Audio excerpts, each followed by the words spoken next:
Hey, what a flippy flop though! This is Stranger or Big Moose, and we're here today for episode 2 of Cutting to the Core. We're gonna go from right to left here and introduce everyone with our special guests for last. On our left, we have Easy Ed. I think you yeah. And then on our right, we have It's Mike. Down below, you got Norwegianator. I don't have overlays for 5 people, unfortunately, so we'll try to get it working in a second. And in the bottom right there, we have our special guest, aka Uzi himself. How are you doing, Uzi? Doing pretty good. How about you? I'm doing super fantastic, as always. Yeah, if everyone wanted to say a little word just before how we're doing, how we're feeling. I just gotta ask Uzi, were you expecting him to shout Big Moose, or was that just a nice surprise for you? It was honestly, it was a pretty big surprise. Wasn't expected. Yeah, it's pretty nice, I must say. Okay, so so we're here to talk about Fault. We're here to talk about all the stuff that has happened over the last little bit. It's kind of nuts. So, and we also have Uzi here to give us a little bit of insight about the start of Fault and where he left, because he is a former founder and all that fun stuff. So now, you say something happened, Stranger. What happened? Don't make me say it, Weege. You have to come to terms with it eventually. It's a sad day. It indeed is. It's a sad day.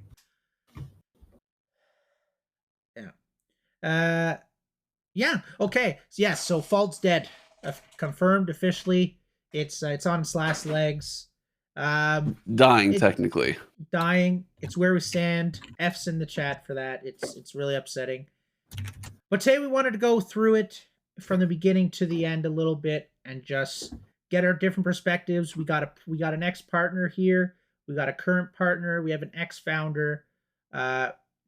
And we have a support staff at the moment, so I'd love to get their different perspectives and see why they think the game ultimately failed, and all that. So, but to start, for everyone that doesn't know who Uzi is, Uzi, please introduce yourself. Who are you? Yeah, sure. So, well, first of all, thank you for having me here, and I guess as a TLDR, I've basically been part of the Paragon remake community since March of 2018, so a month before Paragon died. Been part of Unleashed Games, been part of Metabuff when they merged, when Unleashed Games merged with Braindead. And then I moved on to Fault with Strange Matter Studios, and I've been part of the core co-founders. First 4 or 5 people to start the team, start the project, and get things going. Yeah, I guess that's a good TLDR of like my whole path through the Paragon remake effort. Okay, so I gotta ask you, why would you go down the tunnel of the Paragon remakes? You know, before Fault, I should say, before Stranger Matter Studios, we did have Phoenix Rising. We had Overthrow. We had a huge early version of Predecessor even. And we saw all of those actually fail at the time. None of them could get traction. And yes, the assets were released, but none of them were ultimately able to do anything. And they all ended up having to close development at some point or change it completely. Omega just changed theirs completely, right? And had to basically restart. And so what was it for you that made you go down that path of wanting to remake a Paragon game that you loved? Yep. So it's pretty simple actually. It's only a matter of circumstance. We're a bunch of people playing around with the engine, with Unreal, and we were also big fans of Paragon. Been playing Paragon for years, and so as the game was dying and Epic decided to release the assets, the art assets. Yeah. We saw it as an opportunity to move forward and try to keep the dream alive, basically. Okay. Yeah, and so there was a huge group of people trying to make a remake or trying to make something similar to Paragon after it died, trying to Yes. Yeah. take on the dream, right? And from those groups, only a minority actually kept moving forward, and from that, another minority also got to like show stuff, show proof of concepts, show maps, show actual gameplay, and it's kept going like that until we ended up with what we currently have, I guess, or had. So, Fault over Prime and Predecessor, of which only two Yeah. are remaining right now. Yeah. Okay. Yes. Interesting. So what's a good way to word this? Was Strange Matter Studios your first attempt at Paragon? Oh, yeah, definitely not. There were two previous attempts. The first one was with Unleashed. That started in March of 2018. So we were so that was, I mean, yeah, that was probably like the very first public remake project with a bunch of traction.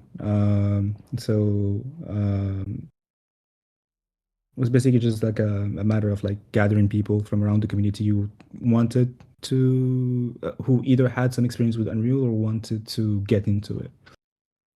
And there was also another project that was Yes, called yeah. Braindead. We merged with those, and that was again like the second attempt, which was Metabuff. And okay, we kept working on that for months, and by the end of the year, there were a bunch of like issues and conflicts within the team, and we had to like and the development team had to cut itself from the management side of things, Yes, yeah. from the management people, Yeah. and yeah, Yeah. And Metabuff was that's core, how. correct? Yeah, Metabuff was core, and Strange Matters Studios is basically somewhat of a uh, Metabuff that's focused on actual development rather than also the management side of things. So it was basically the core developers of, let's say, the main developers of core who decided to focus on just making the game rather than all of the management and marketing shit that goes like in the background, right? So, Yes, and yeah. that's how we managed to like, even though we restarted from scratch, we managed to release something extremely fast. Awesome. Yeah, it's because we focused on that mainly. Yeah, it's kind of insane now that we're looking back on it, guys. I think there was I'm not entirely sure, but I'm pretty sure there was a playable map for Core, even though that died a long time ago, unfortunately. So that's pretty cool. So they must have gotten pretty far in the development. But it was cool to see that they transitioned and well and put themselves into a better situation per se with Strange Matter and creating that up. Next thing I want to ask is, what did you do? So, you weren't just any old dev, you were a founder. What did you do with Strange Matter? What did you specifically work on? What were your responsibilities, and what were your goals while you were with Strange Matter? Sure. So the goal was pretty much to release the game in the best quality possible and also to fulfill our promises to the fans. The main promise is obviously to provide a game. Well, the promise was to provide a game that would last, unfortunately. uh, but yeah, so it was basically our take on Paragon and what it should have been and how it should have been developed in order to uh, be competitive but also approachable. And so, in order to move that goal in, like we were basically like a small team, so I had to wear multiple hats. Yes, I yeah. didn't do anything like, I never like had like a very specific kind of job, like just a programmer, for example, or just an art or just a manager or whatever. I've had to wear multiple hats. I've had to manage, for example, the outsourcing and making sure that the actual like, character pipeline is correct for our season pass, making sure the skins come out on time or come out with a certain quality.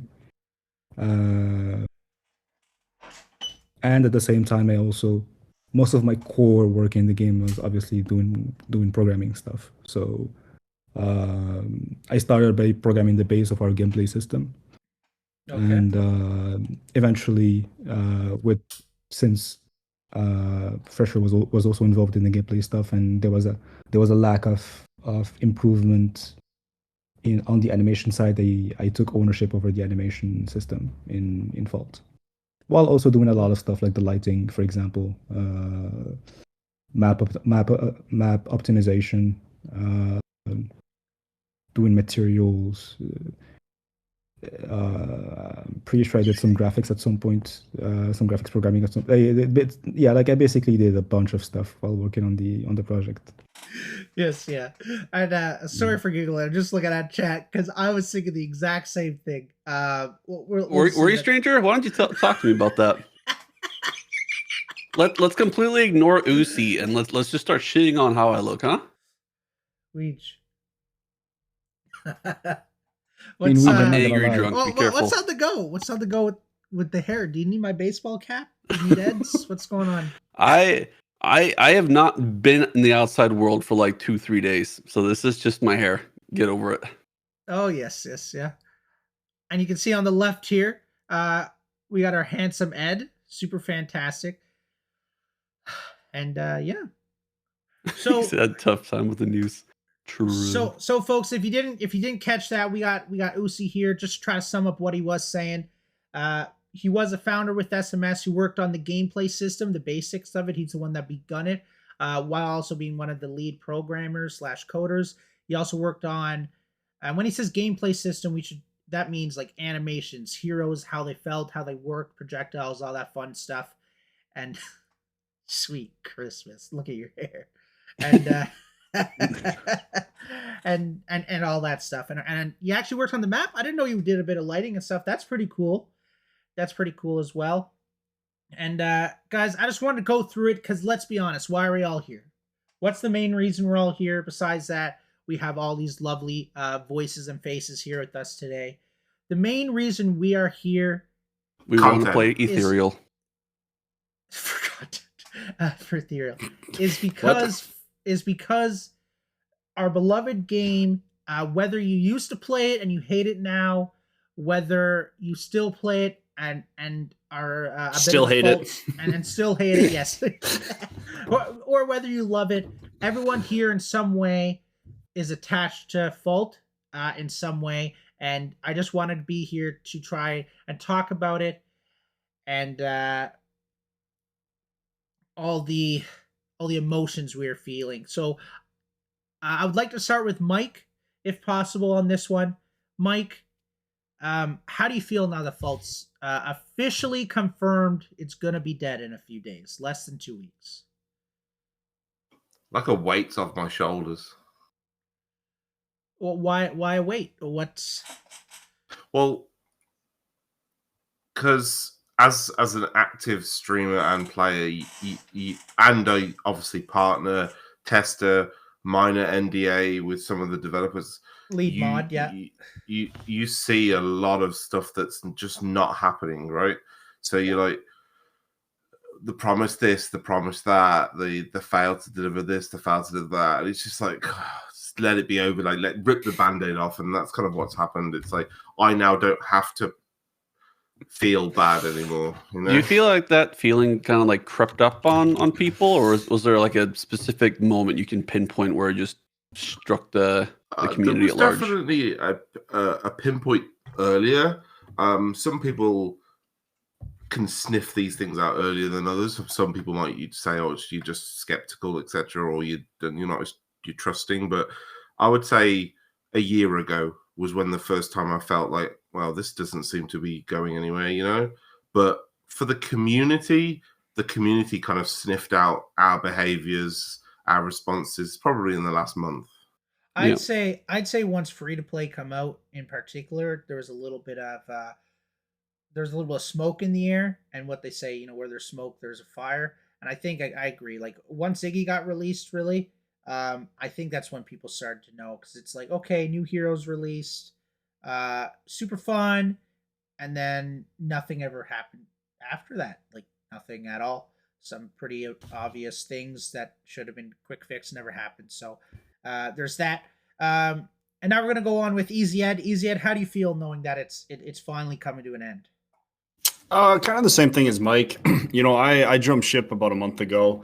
I had my concerns and my issues, obviously with my tournament, just kind of not really getting much of the love and everything that was not to say expected, but frankly expected. I mean, one of the larger partners, we did a lot of streaming, tons of stuff like that.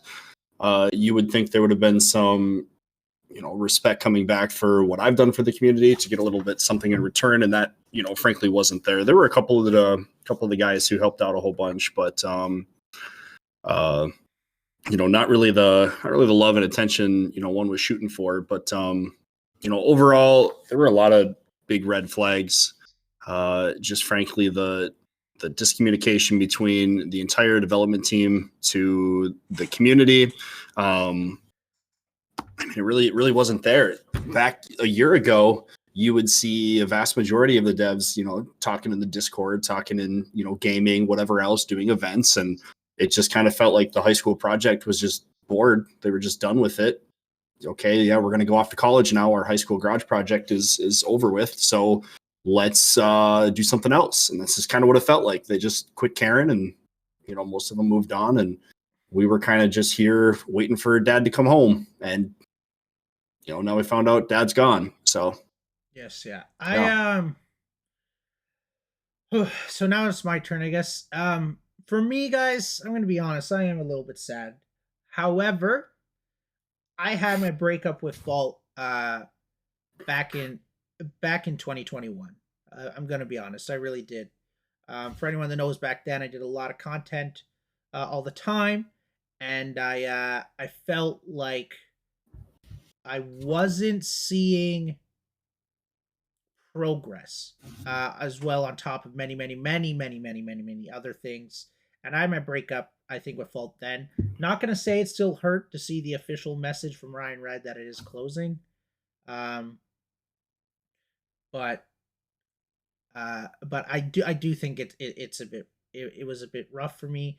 But other than that, guys, like, I'm going to play it these last few days. I'm going to try to remember, make as many memories as I can before it's officially closed. But I'm looking on to bigger and better things. I really am.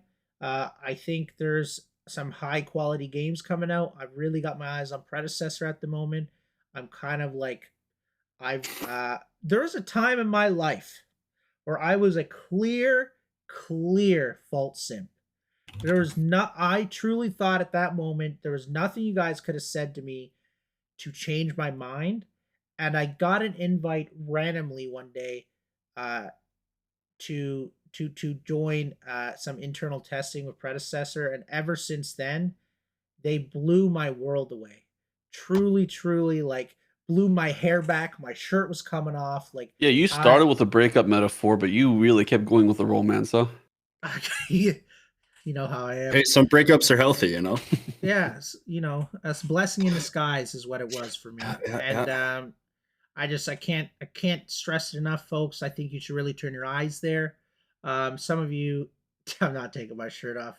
Brandon. Say less. I'll fucking do it. And so that's how it is for me, right? Like, I can't say I'm not sad, but I can't say I'm not. I'm glad that the community can now focus on truly what's going to be a better experience, in my opinion. So, okay, we go on to the Mullet Man. What the fuck? All right, what kind of drive-by is that? It's more of a mop top than a fucking mullet. It does look like, okay, it looks obviously, like when I'm somebody dresses up like for a college party, they dress up as like a golfer with a fake wig and stuff. Huh. Yeah. You know what? lot of A lot of opinions from you guys. I'm so glad. You look like the guy who he's 39 years old. He's barely making it through life, and he goes, "I am gonna go get my fucking generals through college. I'm gonna go back to the community college." And he goes, but did I pass generals? Did I get that GED? Of course I did. Of course I did. Dirty old polo, probably not. You know when you finally turn 14 years old and puberty kicks in and you have to take 3 showers a day and your hair is always a mess and you just don't know how to dress appropriately because you got half a beard going on. Because before that you didn't have to. Fault died yesterday. We got the news. We have Uzi here. It's incredible. Mop top looking son of a. Yes.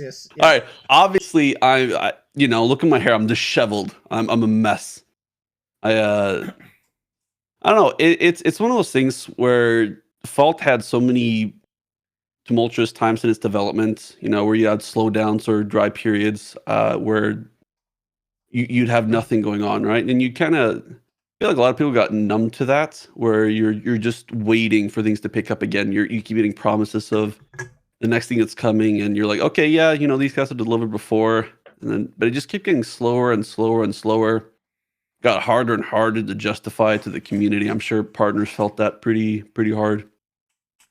Yeah. And then it got to a point where free-to-play launches, and they're just gone. I don't mean all developers. There's just a period where nothing was coming out, and what did come out eventually was very small. And you kind of expected free-to-play to be. I mean, we heard about it for months. I know there were so many people that even as developers were ready to push marketing, go crazy with it, pump out all this content. Maybe that's where they're going to see a bigger influx of cash again to hire more people. And kind of just nothing happened. And I know that's a complicated story behind the scenes. But I think that was it though, where even the most loyal Sims just kind of went, it's done. It's over. Oh, I remember the days of, somebody would have said the word "pred" to me. I go, fuck off. Like, yeah.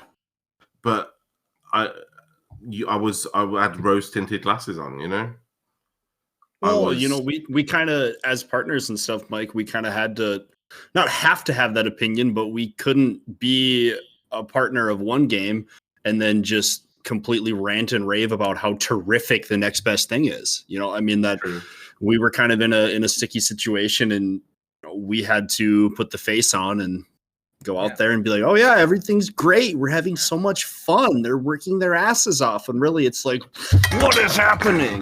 Yeah, well, I think part of it comes down to Fault is a fun game, right? Especially, can you imagine Fault with just 2,000 players, right? It'd be a very different experience, and I think a lot of us saw that.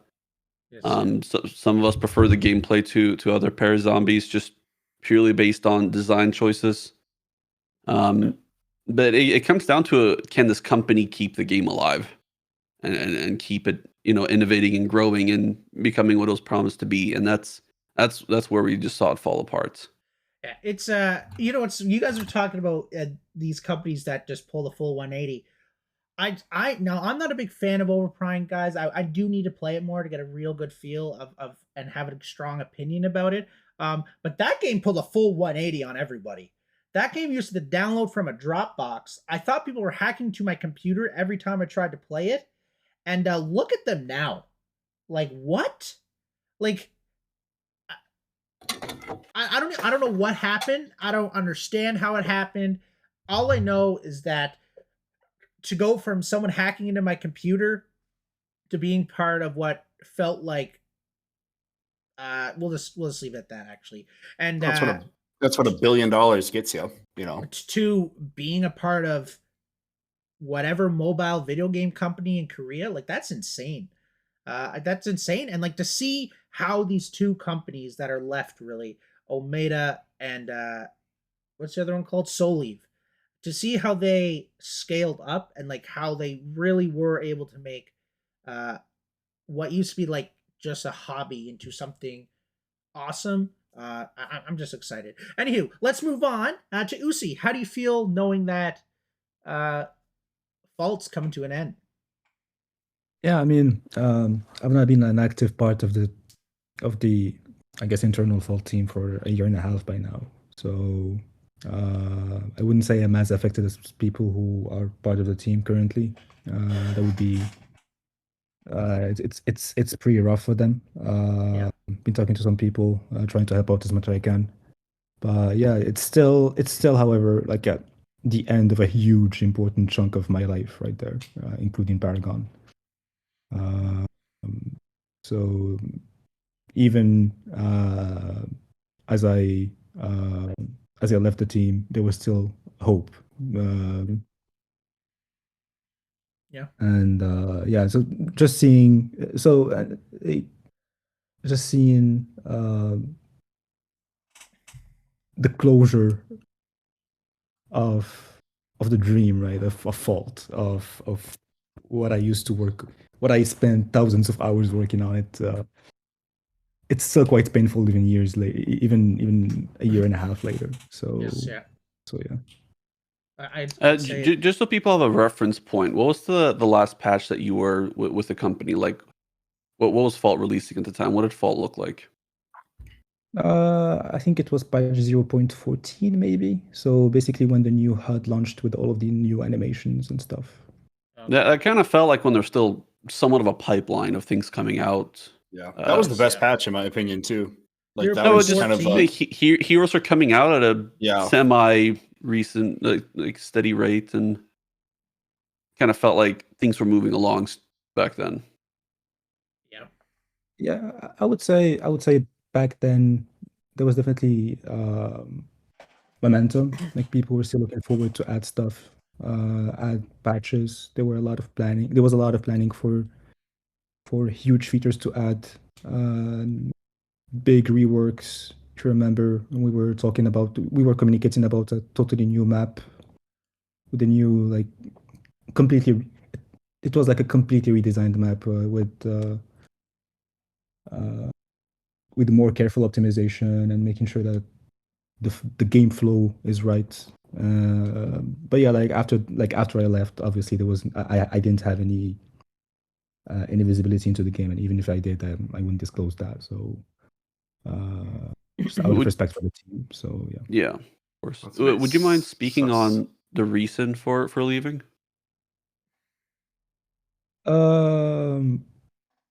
Unfortunately, I can't really go deep into details. All I can say is all I can give is more of the personal side of the equation, I guess, and it mostly has to do with burnout. Yeah. And not managing, just chasing my own tail, and basically overworking myself to the point where I couldn't be as productive as I was initially,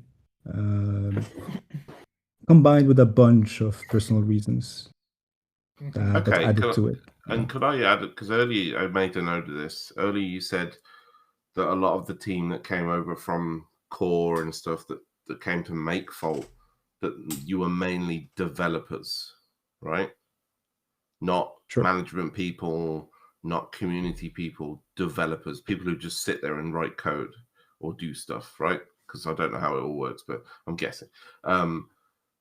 Do you feel like you mentioned about wearing too many hats? Do you feel that may have been why you got burnt out? Is because rather than being able to just sit there and do what you wanted to do and what you loved doing, which was coding, you were having to do these other management things that sucked the fun out of it for you? I would say out of it definitely was part of the issue. But it's like there were already like a lot of factors that added to it. So it would have been fine if I was wearing multiple hats, but my core work was still coding, and there were no personal issues on the side either. So it's like a lot of complexity into the equation, basically, and that's where the burnout came in, because you can still, because as long as you do what you want to do, what you love to do, you can get away with like doing some stuff that you don't like or that's not really within your area of expertise or your area of passion.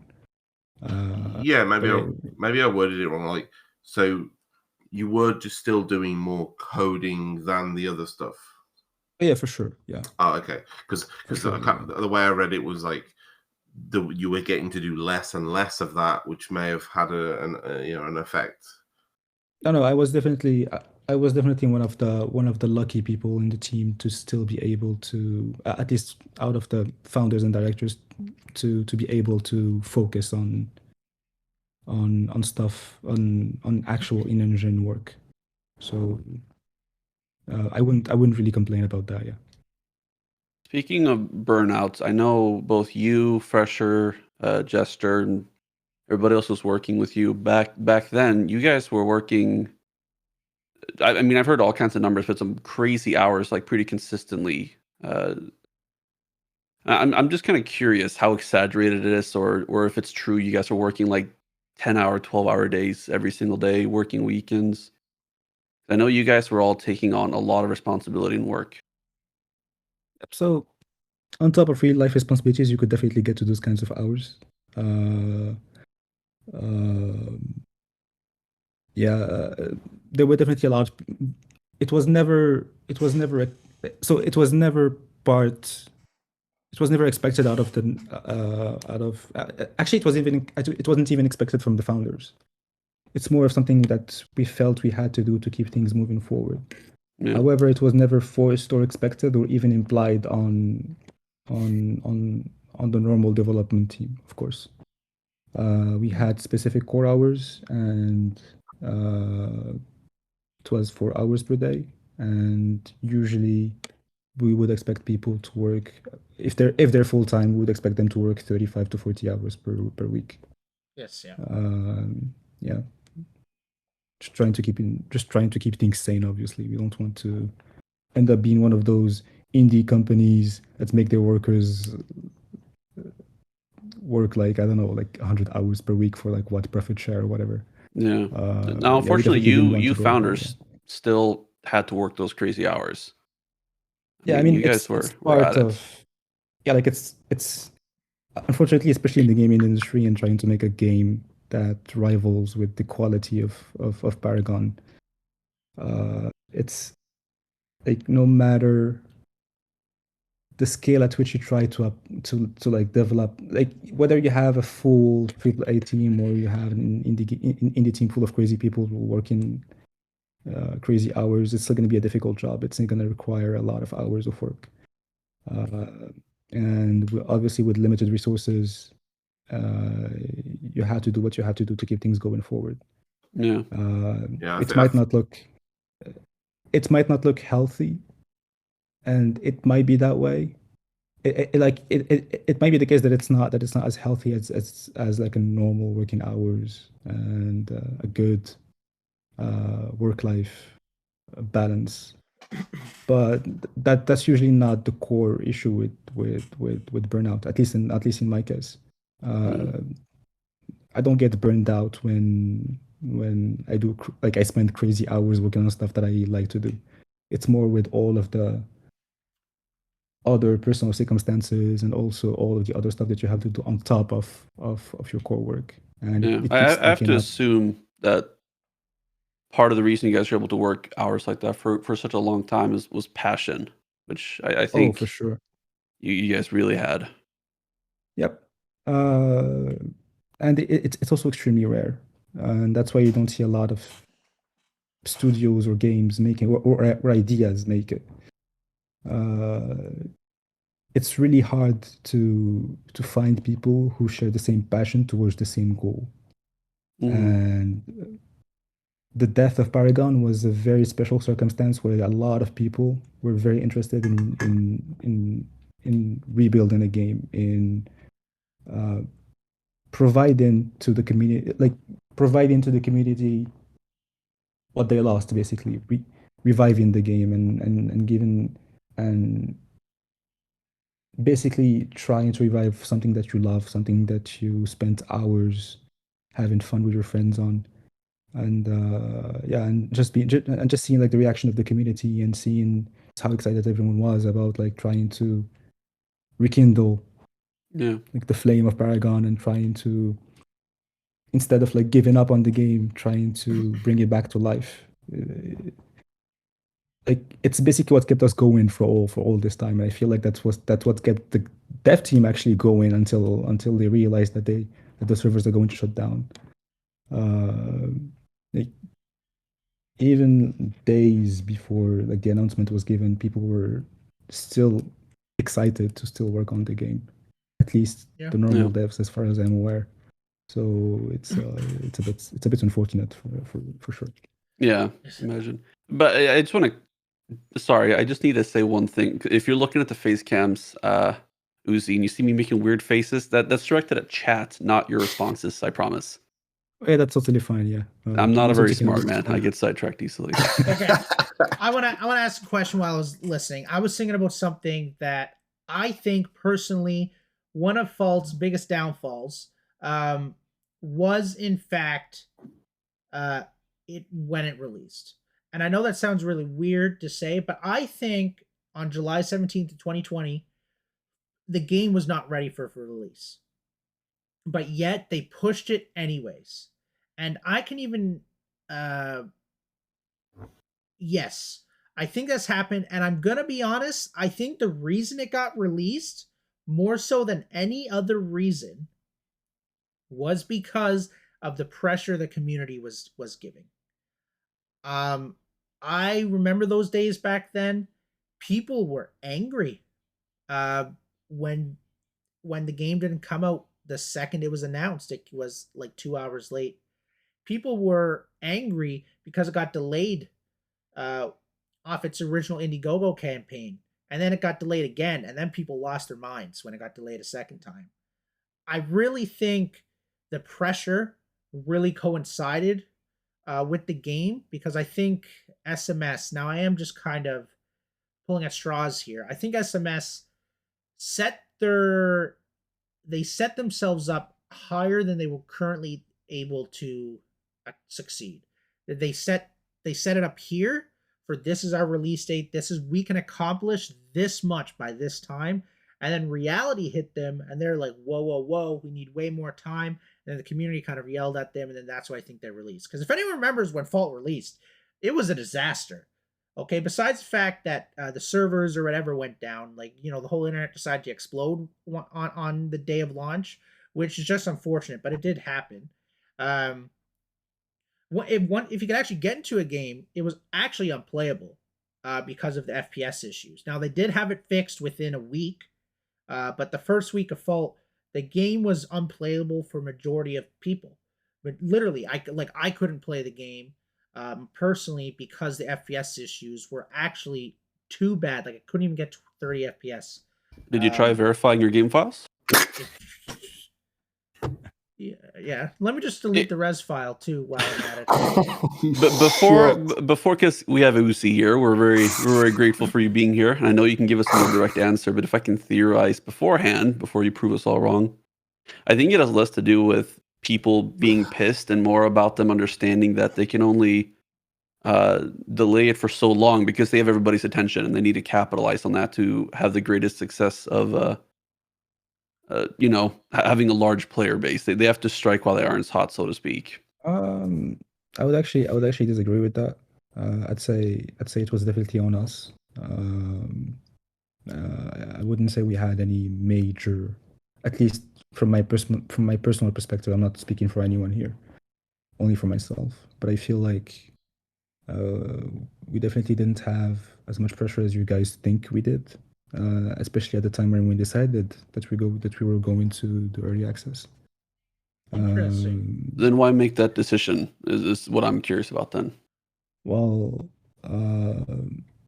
I would say there's only two words to basically describe the situation. We were overconfident because of how fast our development process was. So overconfident first. Yeah. And we overpromised.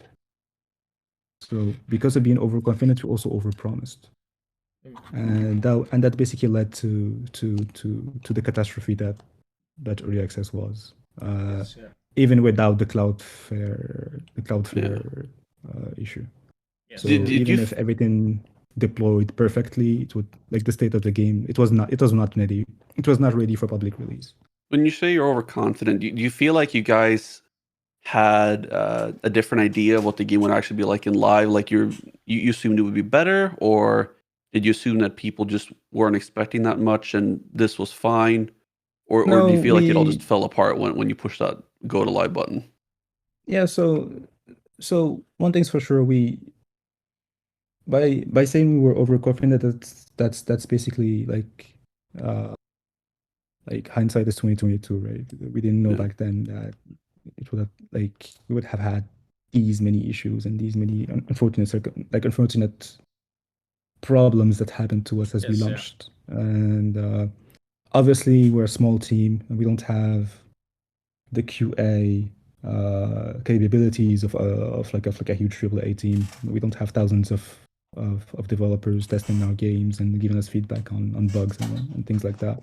We also don't have a bunch of hardware to test our game on, and so that basically caused a lot of issues with loading, for example, for people with HDDs. It caused issues with people with lower. So we even had issues with people with lower tier graphics cards could run the game better than people with higher tier graphics cards, because sometimes you have an issue with a certain model of AMD cards. Sometimes you have an issue with a certain model of NVIDIA cards. That Sometimes you have a issue 960 persists to this day and has become worse. in my Yeah. experience. Mhm. I mean, I can't say anything for like the state of the game right now because I obviously am not part of the process anymore. But it's definitely a tricky. It's definitely a tricky issue and a tricky balance to keep. And it's Oh, hey, Mrs. definitely going to Stranger. be an issue. Hey. Hi, Mrs. Stranger. Hi, Mrs. Stranger. Everyone saying hi. Yeah, okay. Yeah, like it's Sorry about that. Yeah, no worries. But yeah, like it's so a lot of it was on us, definitely. Most of it, I'd say, to be completely honest. Like there were a lot of issues that could have been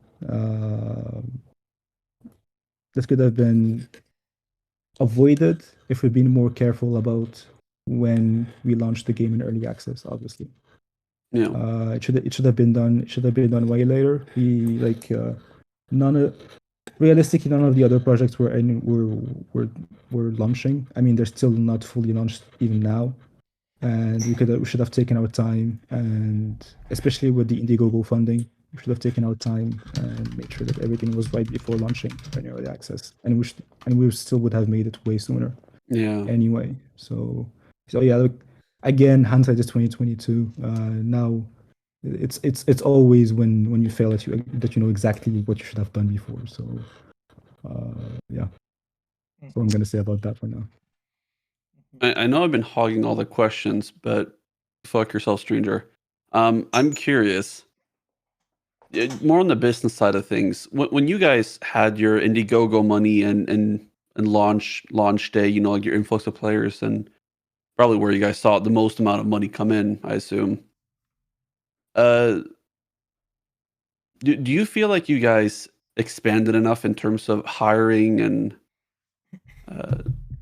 preparing for the future? Because it seems like even after Indiegogo money came in and you guys had released it, the core team didn't change that much, and you guys were still working crazy hours because you just had to. Do you feel like there just wasn't as much money as you guys were expecting, or was the plan for you guys to always work 14-hour days? So the Indiegogo's purpose was basically to keep the game live and to be able to still launch. So back then, the goal was basically to keep the development alive, and to help people out in terms of like financial aid, if they had any like financial issues, if someone had to pay rent because they spent way too much, because they spend a lot of hours working on Fault. If someone if we needed to hire any the contractor biggest to help outgoing of any business is wages. Yeah, pretty much. Yeah. And if you remember, like the actual sum we got from Indiegogo was like, I'm not even sure anymore, but it was in the 90,000 of Canadian dollars, and like I have to say again, Canadian dollars, not real dollars. True. It's like 14 And, bucks. Yeah. Wow. You go to the theater with So, that yeah. kind of money. You know what? All Canadians, please rise up and give them the middle finger with me. Especially Sorry, these who two. are you, bud? Who are? But he Excuse me? says. Excuse me. So do you feel like you guys just didn't have the funds to expand the way you needed to? I'd say initially, yeah, we didn't have the funds to expand as we needed to. It was the goal of the funds was to get any like even in terms of we could at least be able to like contract to get help with like map work or Yes, yeah. maybe marketing, for example, or something like that. But it definitely wouldn't be enough to pay wages, basically, at least fair wages, which is what we always try to go for. Yeah. Try to go for, Mm. I'd say. So Because I think that's even just from listening to people talk, that's like always one of the biggest talking points is why didn't they hire more? You know, they obviously needed more developers, they needed marketing, they needed all like, this it's stuff. not- yeah, like it's definitely not as easy as just pressing the button and then you get like a flood of people joining the team. Like even with funds, getting the talent to like getting enough like proper good talent that's willing to join an indie early access game that's trying to remake a dead game. Mhm. Like you'd have to have a really good argument. Like you'd really have to like it's really hard to find people with proper experience who would join a project that's early access and with a very, let's say, iffy future. You never know like what could happen next, right? So like even with enough funds, you'd probably just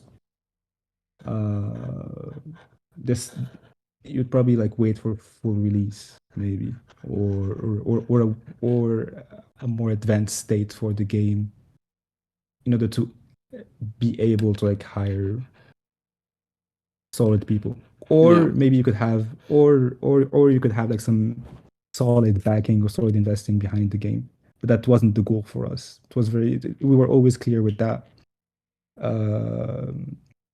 There were a lot of compromises that we'd have to take, and there were discussions about that many times, and there were many steps taken to see what's possible, see what we could do, see what could happen, and like taking external investment would have made us compromise on one of our core on a lot of our core rules, basically, that we started the project for. Yeah. Especially in light of like leaving Metabuf for specific reasons and issues with management. So we didn't want to end up with something like that. Rather, we wanted to make something that was for the community and Yeah. with feedback from the community, right? So that was. So yeah, it's a bunch of issues combined together, but it's not as easy as just pushing a button and getting people in. Yeah. So do you think that the SMS team would have been a lot better off if they had a actual like production manager or like a whole team manager in itself instead of you founders kind of doing it? Like if you hired somebody to say, hey, I'm going to be in charge, I'm going to take control of what's going on here because I have experience of it. Do you think Fault would be in a much better situation? I'd say the issue is not really like staff management, but rather just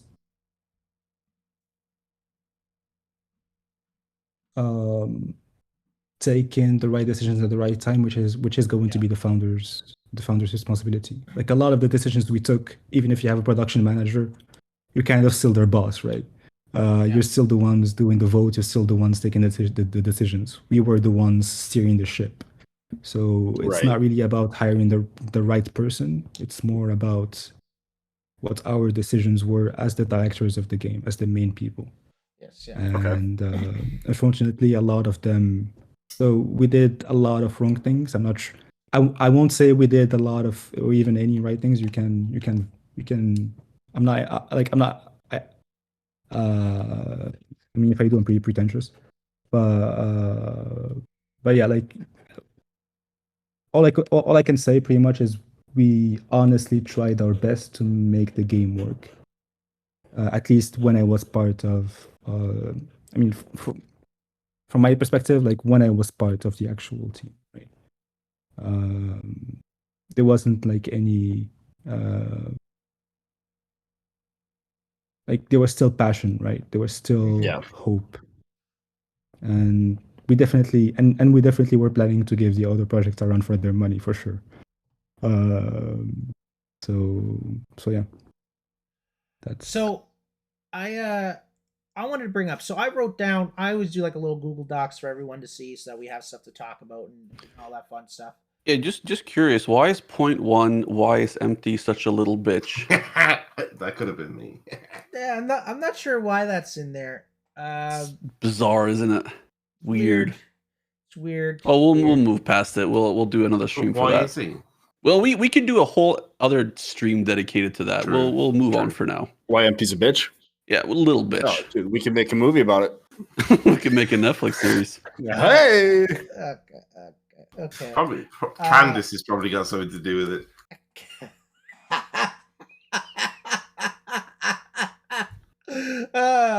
Hey, Okay. who's Candace? What's wrong, Ed? Who's Nothing, Candace? Yeah, it was Candace. I don't want to fucking talk about that bitch. All right. Hate her. Okay. Sorry, you see a lot of inside jokes here. Yeah. They're so funny. Mhm. Okay, so I wrote down stuff, and I just wrote down a few things. So obviously, fall's coming to an end, guys. November 1st is coming in what feels like in a blink of an eye. You didn't even get a 30-day closure announcement. I don't know what happened there, but we'll talk about that as we go. So some theories. When you go into Gen Chat, you saw it blow up. Fall had announcement it's going to die, and I just wrote down some stuff in generalization of what people talked about. Okay, number one, the reason Fault died is because of community toxicity. Number two, it's because of the management. Number three, it's because of their dev cycles. Their dev cycles were bad. Obviously, the lack of content and the lack of progress. Marketing didn't really Happen. It didn't happen. This game was out for 2 years, and somehow people didn't know about it, but they knew about the other projects. That makes no sense. You know what I mean? There was definitely a lack there. The slowness of the patches.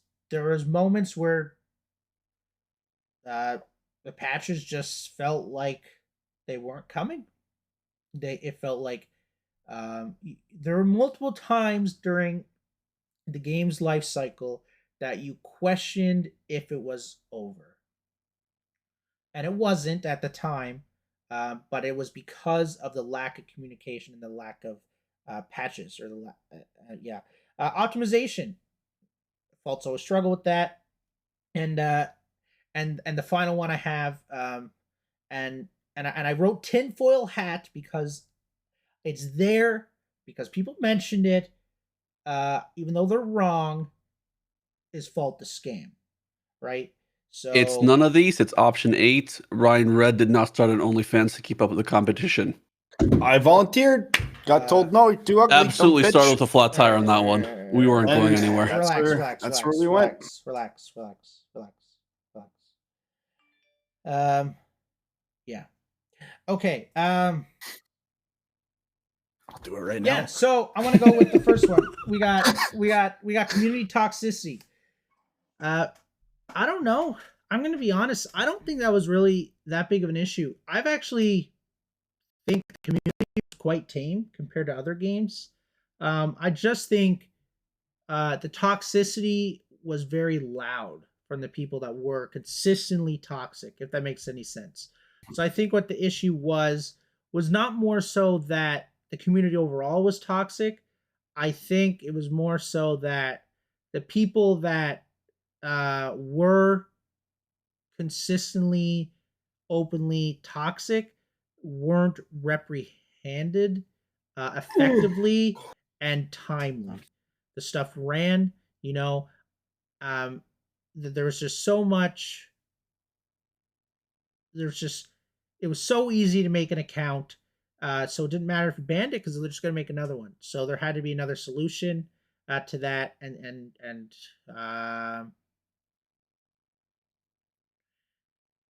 yeah, yeah. So that's what I think. I just want to hear what people have to say, what the theories are for the people that we have here. We got a support staff that used to hand out the suspensions and the bans. We have partner, founder, all that stuff. Well, what did you guys think? Do you think half the reason the community left of what they had was because of toxicity? No. I don't think so. I mean, you're on the internet. You got a keyboard. You're the toughest guy in the room if you got a keyboard with no camera. That's generally how it goes. Mike. Yeah. I mean, let's be real. Mike and I are the two most toxic partners there were. So, and I was talking about the no cam thing, but yeah, throw him under the bus. Way to go ahead. But no, I don't think I don't think the toxicity ruined the game. I mean, you're on the internet. It's to be fully expected. A lot of people are just kind of crybabies about some stuff too. I mean, I would get DMs as a mod from being like, "Oh, this guy said I sucked." Okay, well, you went 0-9, so you fucking suck. I don't know what to tell you. I really hope that was your official response. Yeah, but did you suck? I'm not going to name names, but his name rhymed with like FPG or something. He fucking went off one time about how he's just constantly in these bad games. And I'm FPG.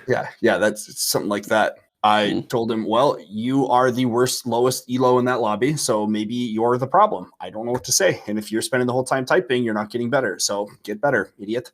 I mean, I will say there's definitely unwarranted toxicity, right? Where it's just you're just trying to fucking destroy another human being. Because not everybody's built the same.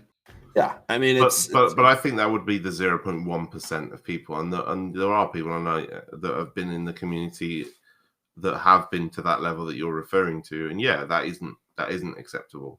Yeah, but it's not the reason for any downfall of a game. No, of course, no. As Ed's kind of said, this is the internet. People are going to say you are bad at a game, and it is okay for them to say that. And it's okay for you to just ignore them. Yeah, they added a mute button. It was very easy to use. There he is. FPG got must and soccer unlucky. too. Probably the next. We're not going to get into that. We can't.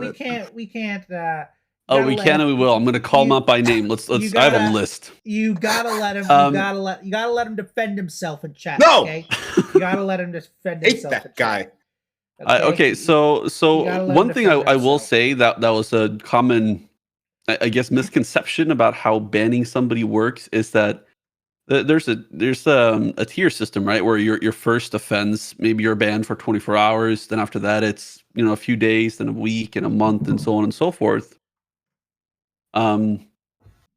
So when people would mass report someone and we look through the records and go, oh yeah, this person's saying all this or just feeding and just ruining the game on purpose, they'd get banned. Well, that's a 24-hour ban, right? So eventually, a couple days later, they'd be in game with them again, and then they'd be in our DMs going, oh my gosh, reporting doesn't work. And that got spread so much that people just stopped reporting. But every single report was looked at, every single one. That's something that was frustrating. I don't think it contributed to the downfall of the game, no, but definitely working with limited resources, trying to keep up with the community and weed out the people being toxic or ruining games. It was hard without community support as well, and a misunderstanding of how bans worked. They thought, hey, this person fed in my game once, that means they're gone forever. I'm not sure how people came to that conclusion. The shadow realm. Right. They thought we just showed up at their house and fucking murdered them. That was just the end of their life. If they ever see them at the grocery store, we didn't do our job. I should have punched him in the neck. My bad. Sorry, I live in fucking bumfuck nowhere. So there definitely was a lot of, things working against us. Once again, limited resources being one of the biggest ones, right? Not too much development time could be spent on creating I guess the most efficient portal or having the best method to go through bans and everything. So it was a tedious process. Platty can tell you all about that. Platty was a fucking champ with that stuff. But yeah, downfall of the game. No, there's a lot of other things to point at there. Yeah. What about you? See, as someone, and this was happening when you were a founder in development. Did you ever find that to be an issue? With that, was that ever brought to your attention? Anything of the sort? Okay, so you guys approached it from a support and moderate and partner perspective. So I'm not gonna add to that. I'm in full agreement with you guys. All I'm gonna talk about is the data, and there are many thriving multiplayer games with pretty toxic communities. The issue here is that because of like a lower amount of players, which also comes in when we talk about the matchmaking issue too, Yes, yeah. is that you're gonna end up meeting the same people over and over and over, which ends up being more frustrating when you take a look at the whole picture. Because it's not just ending up with people who are toxic, it's ending up with the same people who are always toxic and ending up with them in your team or against you, which is never funny, or which is never fun. So Right. That's the thing. So like, yeah. people are going to be toxic to a certain degree. Unfortunately, it's a part of any competitive online game. It's a part of life. If you go to a Yeah. local pub or bar, there's going to be some absolute dickhead, you know? Yeah. It's just how it is, right? So there is always that's a part of it. But I'm telling you guys, I don't think this community was toxic at all. You had a few bad eggs, whoop-de-doo. I'm telling you, I played Call of Duty back in the day, and I'm telling you, the stuff I saw, okay. I got a story for you. Back in the day, I was doing like custom, so I was doing like in houses, but for Call of Duty, competitively back in Call of Duty Ghost, and you're playing with people that you don't really know, but like you get them there, whatever, and there's this one guy that and back then DDoSing was a huge thing. So people used to hit you offline when you're playing a tournament so that you would have to lose the match and all that stuff. And at the time there was no real good way of protecting yourself. So that it became very common and became very accessible. And then people end up getting sued by Sony and stuff because that was not okay. The people that like made the hardware accessible to the public. And there's this one guy that did that, but he did a DDoS. And what the difference is a DDoS is illegal because that's hacking into someone's computer, getting their information, their personal address, all that stuff. That's officially illegal. So this guy did this while I was there. So this was like 13, it was a long time ago now. And he ordered 10 pizzas to the guy's address, and then he's forced to pay to him. That happened. I remember witnessing that. I remember going, this is the most ridiculous shit I've ever seen in my life. And At that point, why stop at 10? Why not just go 20? And the guy was there with us that he got the pizzas ordered, and at first we all thought they were memeing, and then the pizza showed up to his house. You know what I mean? Wait, did Ed just get a booty call? We thought we weren't supposed to talk about it. Yeah, so we thought at first it was just people memeing, haha, like self-thread or just an empty thread. That ended up happening. The guy ended up crying and everything over it, right? Like, and that's something that I've seen, and it's just like, I don't know. I'm not saying that there isn't some craziness that hasn't happened in this game. I'm just saying that I think I've seen some fucked up shits. I think the overall player base was not bad. I mean, one time, I think my favorite mod story or whatever about toxicity is I was on a Smurf and some guy told me to kill myself. And then I told him, to go fuck himself, basically. And then he sent me the screenshot saying that, yeah, this guy was being mean to me. Please do something about it. I'm like, yeah, I'll send that in, buddy. Oh, that's great. Actual monkey, just full ape brain. This topic, just like the lore of the fault community, all the toxicity, all the crazy shit we've had to sift through. What did his name rhyme with, Ed? Now, what does his name rhyme with? Their name? What did it rhyme with? Yeah, Scorin. With a T. There's so much lore here. Like, really, I do remember Gita. Yeah, I do. Weird. There's a lot to be covered here. I don't think this is going to be the appropriate episode for it because we don't want to waste Uzi's time. True. But we will have to do that one day. Just kind of, just go over all the fucking dirt, dude. Your friends aren't safe. You think they're cool, but I got stories about them. Okay, They're actually meanies. they're actually big meanie bobinis. So I just want to move on because we got lots to say, and yeah. So next thing I have down is management. I think it's already been touched upon in this stream, so I don't think there should be too much to say. But I think they just needed to hire someone that focused solely on business, and that's really it. That they were focused on the operations and the finances, not really the coding and the development of the game. I think they needed someone that was more focused on that and making sure everyone was working to the best of their abilities and all that stuff. Just have like a true supervisor that was able to supervise you at all times. And so that's what I think when I put management there. Is that the reason why Fault died, or is that one of the reasons? What do you folks think? Do you think there was an issue with lack of supervision? Really? I think the main problem is that they never handed the company over to Empty, which was the clear choice there. I don't understand what they were thinking. I think it comes down to hubris, right? They thought they could be as good as him, but who can? Yeah. Partially, because obviously you can't see what decisions were made by who, when, all this type of stuff. But a clear path from our perspective didn't seem to be one, right? Of course, we can't ever read into it or know exactly. Lack of this, lack of that. Of course, it definitely added up and didn't help. But the problem is you'll never know the real true answer, whether it matters or not. Yeah, we'll never truly know. And that's why we're here to speculate. Yeah. So, Uzi, will you speculate with us? What do you think? I'll leave you speculating between each other. Sounds good. Yeah. Okay. Yeah. But let's move on. Move on to another point, or move on. No. You say what you guys say. Sorry. Okay. So one thing, and I've always said this, and this is one thing I always stand by, is people go, was it a scam? Of course it wasn't. Like, all of the games are just trying to create a game. Nobody's trying to hit the money and run. Otherwise they would have done Indiegogo and then just shut it down, right? Yeah, they would have just stopped right there. Like the fail launch, boom, never hear from them again.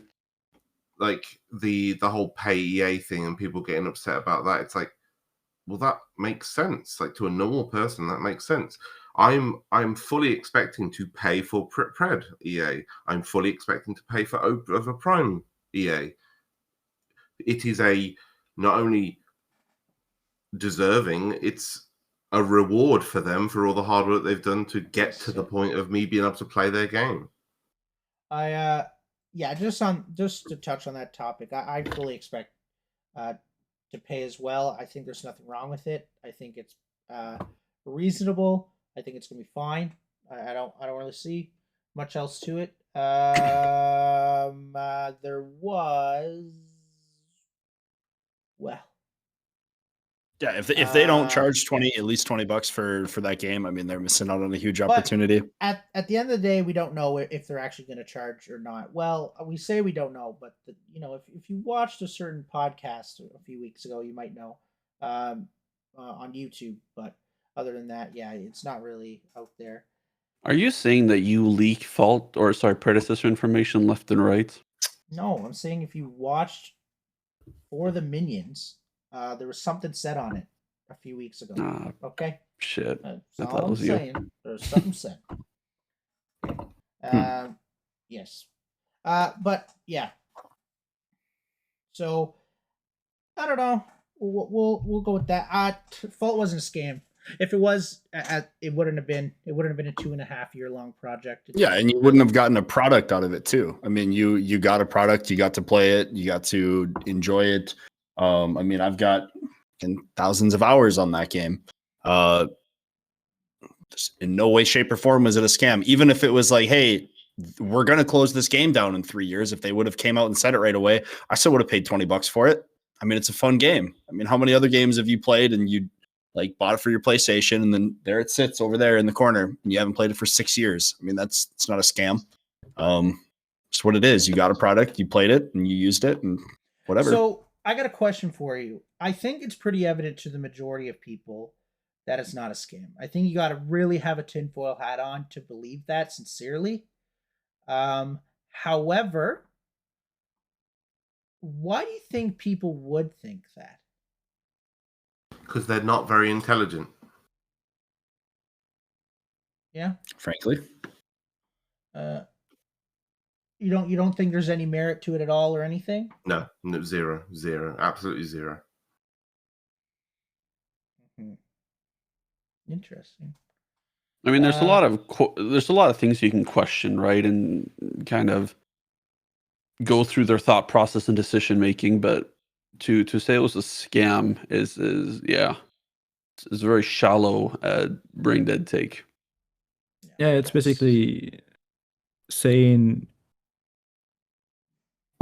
that we premeditated the fact that we take people's money and just run with it, right? Yeah. Yeah. And if that was the case, then you'd not have heard from us from like 2 years ago, probably. Yes, yeah. To be on a While beach in we're the up, Bahamas. I do see a comment in chat, and I actually put it in my notes, and I think this is a perfect time to show Cyber Drunk's post. I think it's pretty awesome. I think we got to do it. So, absolutely. I think it's pretty awesome. I must say. So just give me 1 second there.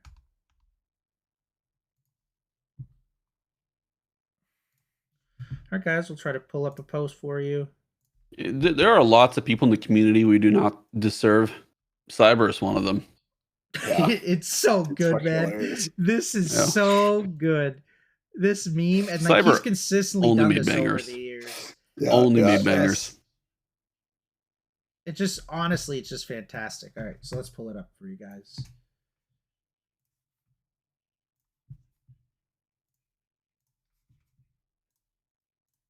All right, are we ready? Do we got it up? Everything's peaches and gravy? I'm really It's excited you're gravy. humanely relocating me to outside your house. Oh, yeah, me and the fellas thought it was time. Oh, no.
Shout out to that guy, because that's pretty awesome, I must say. Since we're shouting out content creators and people we don't deserve in the Fault community, I do want to give a big shout out to Evil Gamer Reddit. On Reddit, he that love posted, story is so good.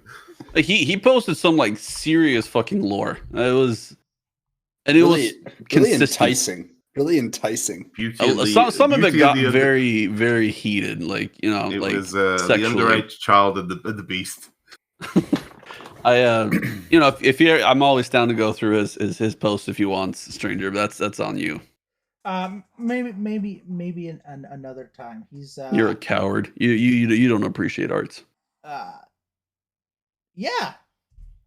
All right, anybody who's speaking ill of him, banned. Mods. Okay. Watch for the plot. So the next thing I got there, guys, is development cycle. Development cycles, did it kill Fault? Well, I can tell you for a fact. I'll tell you this is facts. just to lead into this discussion, back in between 0.12 and 0.13, 0.13 being the UI update, when they officially added the HUD, the game went 6 months, almost 200 days without a single post us anywhere. No social media, no Discord, anything. The most we got at the time was, I can't wait to drink my coffee in the morning. About once a month we got that. So it was actually not even once a week. It was very little, and that's all we got. And yes, it was an EA game, and I'm not saying I'm not saying it took too long because it was a great update once it got out. It really was.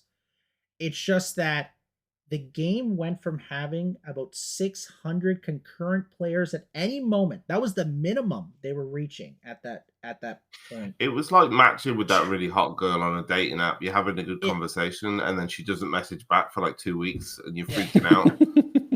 Why do you got to attack me like that? It literally went from 600, give or take, right? Minimum concurrent players. So maximum of like 1,000 to down to 100 because there was nothing.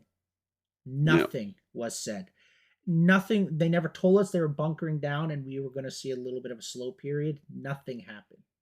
And the update was great. In fact, the update is the reason that, in my opinion, Vault became fun to play. I think before that, it really struggled with that. But I think that update really started to propel it in the right direction. But it took so long and there was nothing said. And that's just one of many examples that this happened. So that's why I put, maybe the dev cycles killed the game. Maybe that's what it was. And I'm going to go grab a drink while you guys discuss that. I'll be right back. Well, people definitely lose interest in something very, very quickly if they're not reminded or given something new to play with every now and then. Sorry, 1 second. We're getting a lot of hydrates. Jessica! Jessica, I need a drink! Go on, Mike.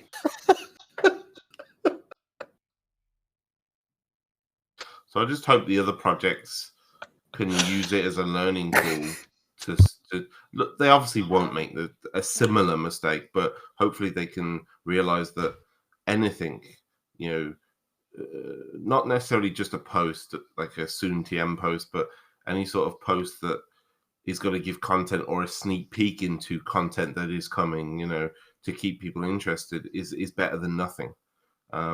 Radio silence is not good, and people get really upset when there's radio silence. I would agree with that, yeah. I'd say radio silence is only acceptable before you ship a game that you have to constantly maintain and keep people updated on, for sure.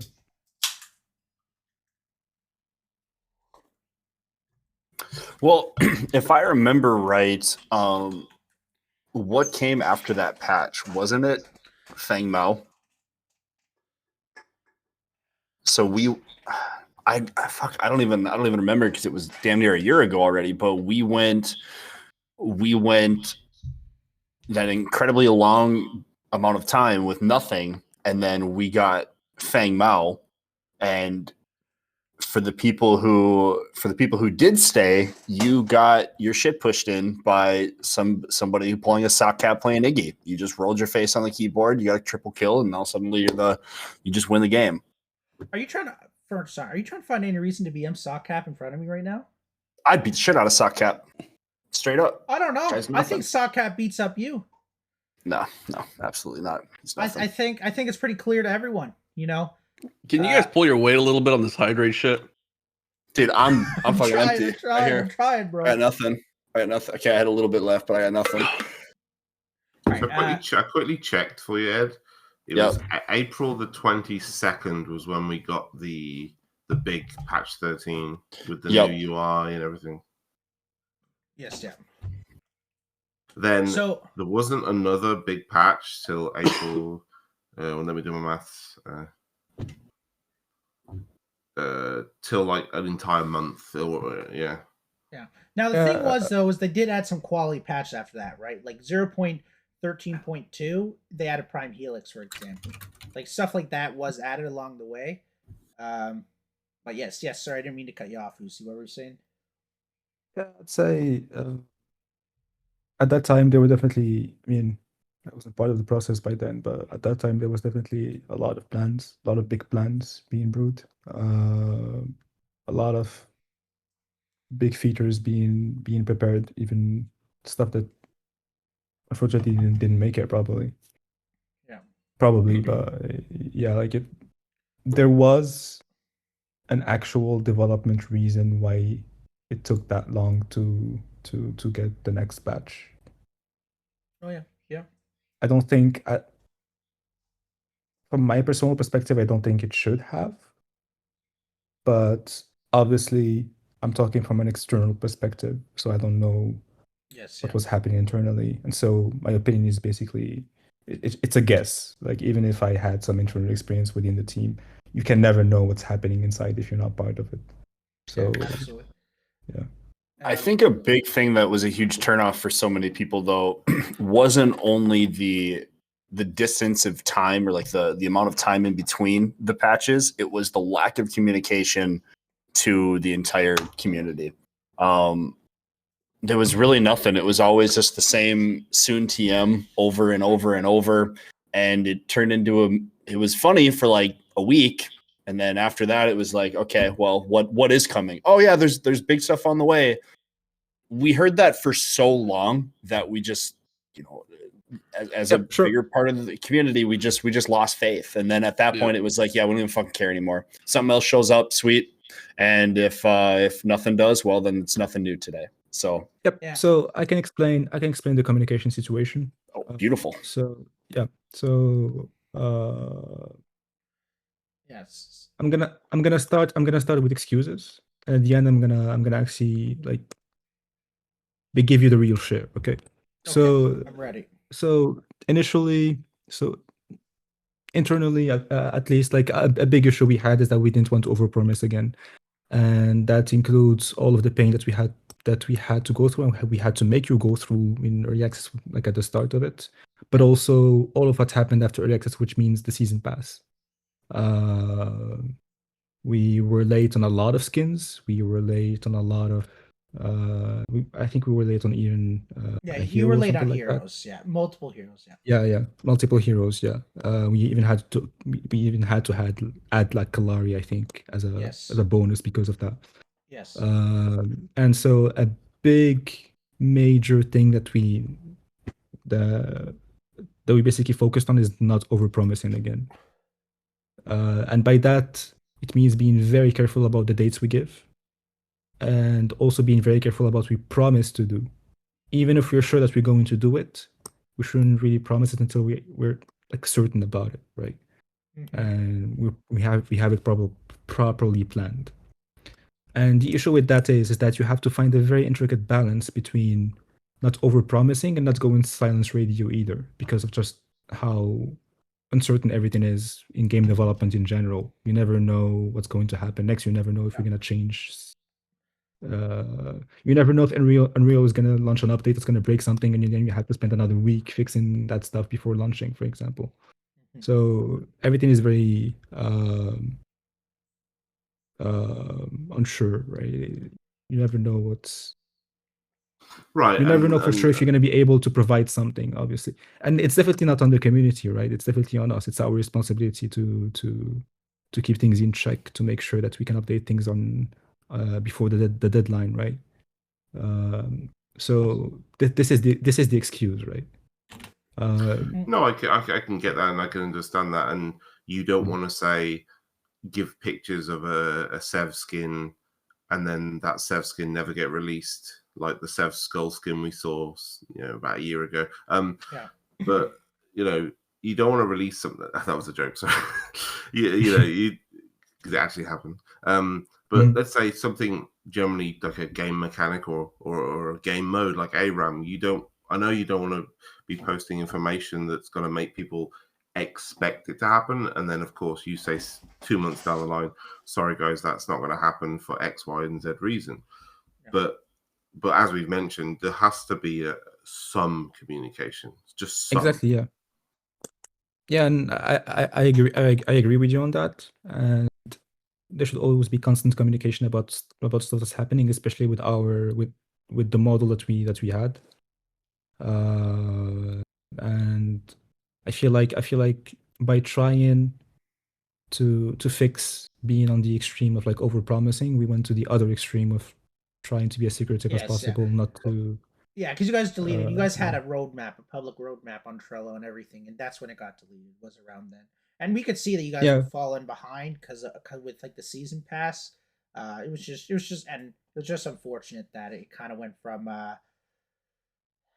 extremely active to literally a complete 180 of radio silence, and yeah. Yeah, I mean, it's throughout that time I've tried to like come to the chat and answer questions and stuff like that. But obviously, like if you can't give deadlines, if you can't give like dates and stuff, then you can't give them. It's just gonna be there, like a, yeah. It's But my biggest tough. problem was that, yeah, it wasn't 100%, and we didn't expect 100%, but it was 0% for forever, and that just doesn't work. And well, there's obviously lots of stuff, development stuff in the background, you know, being able to afford things, keep things running. That's a separate issue, and that's none of our business. That's to do with the business. But from what we can speak about is the community aspect of it. It was zero. It was zero. And that was never going to let the game survive because it was zero. Okay, but just to be sure, Mike, what period are you talking about? Okay, yeah. So we're talking. Let's say December 2020 to from about a year ago. So let's say from about a year ago. Okay, yeah. Then things really started to become no communication, zero. Like yeah, zero. I'm wondering if you have some insight on this because I feel like it's been like this from the beginning. I don't mean this as an insult. This is just what it's felt like for a lot of people, including testers. MT's kind of talking about this because MT put in a lot of work. He's a smart guy. He understands the game. But it kind of felt like the founders and a lot of the core development were kind of in this iron cage, right, where they weren't disturbed by the general community. It felt like what used to be a promise of open dialogue between developers and community and taking feedback. And I could be wrong. Other people might have a different perspective on this, but I felt like it kind of just shut down. Where not only were they not taking community feedback, they weren't even taking tester feedback. Yeah, I'd say okay. So here, I'd say, well, at least for the time that I was part of the game, as you said, it was an issue since the beginning, right? Yeah. So from in my time working on Fault, I would say, and this goes back to like releasing early access too early. I would say we were maybe it didn't show for the community, right? But we were, I'd say personally, that might be controversial, but we were too much in tune with what the community wanted at the moment, but not what would be best for the project in general in the long term.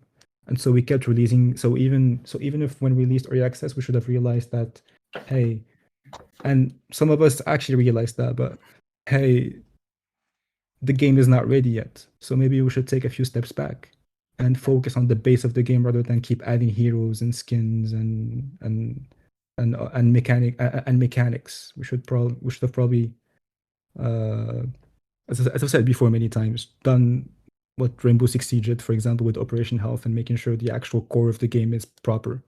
Because the thing that you have to realize is that when you add heroes, it's not just adding a hero and just adding mechanics that are completely independent from other characters and other systems. It's you add technical depth, basically. You add a lot of other work that you have to do. So basically, on my end, when I was working on the animation systems, each time we added a hero, it added extra hours that I'd have extra hours to my work when I, for example, refactored a system that was old and we had to write something new for it. Then you'd have to go through each character, each animation in the character, and it ended up being hours or even days of extra work per character. And so this is basically what the community didn't realize at that point, and we should have been more transparent about it, especially since with the nature of like our game, but the nature of early access, obviously.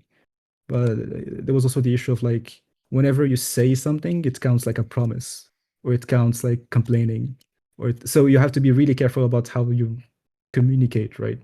Yeah. And it's always a tricky balance. So yeah, but I would definitely say like the core of the issue is on us, right? It's on the community being toxic. It's not like anything to do with anything external. Obviously, like we got fucked in the initial early access launch with Cloudflare shutting down, getting put out of Steam, whatever. But even if none of that happened, we'd still have the same problems that caused the game not to flourish, basically. So it's basically still on us. Just to give everyone perspective, because a lot of people don't know this, but all of you guys, all the core founders who started this, you guys are all very young. Like some people, like just like not. It was not long ago since they were in high school, right? And I think, yeah, I think with that comes a sort of I don't know, when you lack experience, right? It's hard to see like how all this is going to go down, to be able to predict if I make this choice, this is the road we're going to go down. I would say that that's pretty much a fact for a bunch of remakes, Paragon remakes. I don't think it factors into the success of a game. I would say it has to do with taking the right decisions, taking your time, and making sure you do things right. There are some remakes that started with like horrible technical decisions, and right now they're flourishing. So, but I mean that also to your guys' credit, where you were all able to do a lot of work by yourselves, and had incredible work ethic at a pretty young age, I feel. And you guys did build something that all of us here, plus more, that it brought us all together. It kept us interested. Obviously, we're here having the eulogy for Fault, and it's sad, but yeah, you guys were workhorses, and you guys did something incredible. Honestly, I'd say, like, at least from my perspective, if I was any older than that, I wouldn't have been as naive to think that I would be able to remake Paragon, so we wouldn't have Fault to begin with. You don't think you would have even? I would have considered it. But I don't. So it would have been harder to keep going for like 9 months without any certainty. What kind of perspective do you have now that makes you look at the idea of remaking Paragon and going, no, that's not possible. I'm not even going to try. I'm not saying it's not possible. I'm just saying that at that time, due to like less experience with the industry and less experience with what it takes to make stuff and to take proper decisions and to find people that are in tune with what you want to do, I wouldn't have been more prone to look out for people that were as crazed as me to spend 20 hours per day or whatever working on something for 9 months to push it out, right? That's crazy. Yeah. Do you feel like it's just because of you guys' lack of experience, or is it just a ginormous task of taking these like incredible assets and the quality that people expected from it, and trying to make a game out of it, right? And not even to mention having to make original content at some point that's on par with that.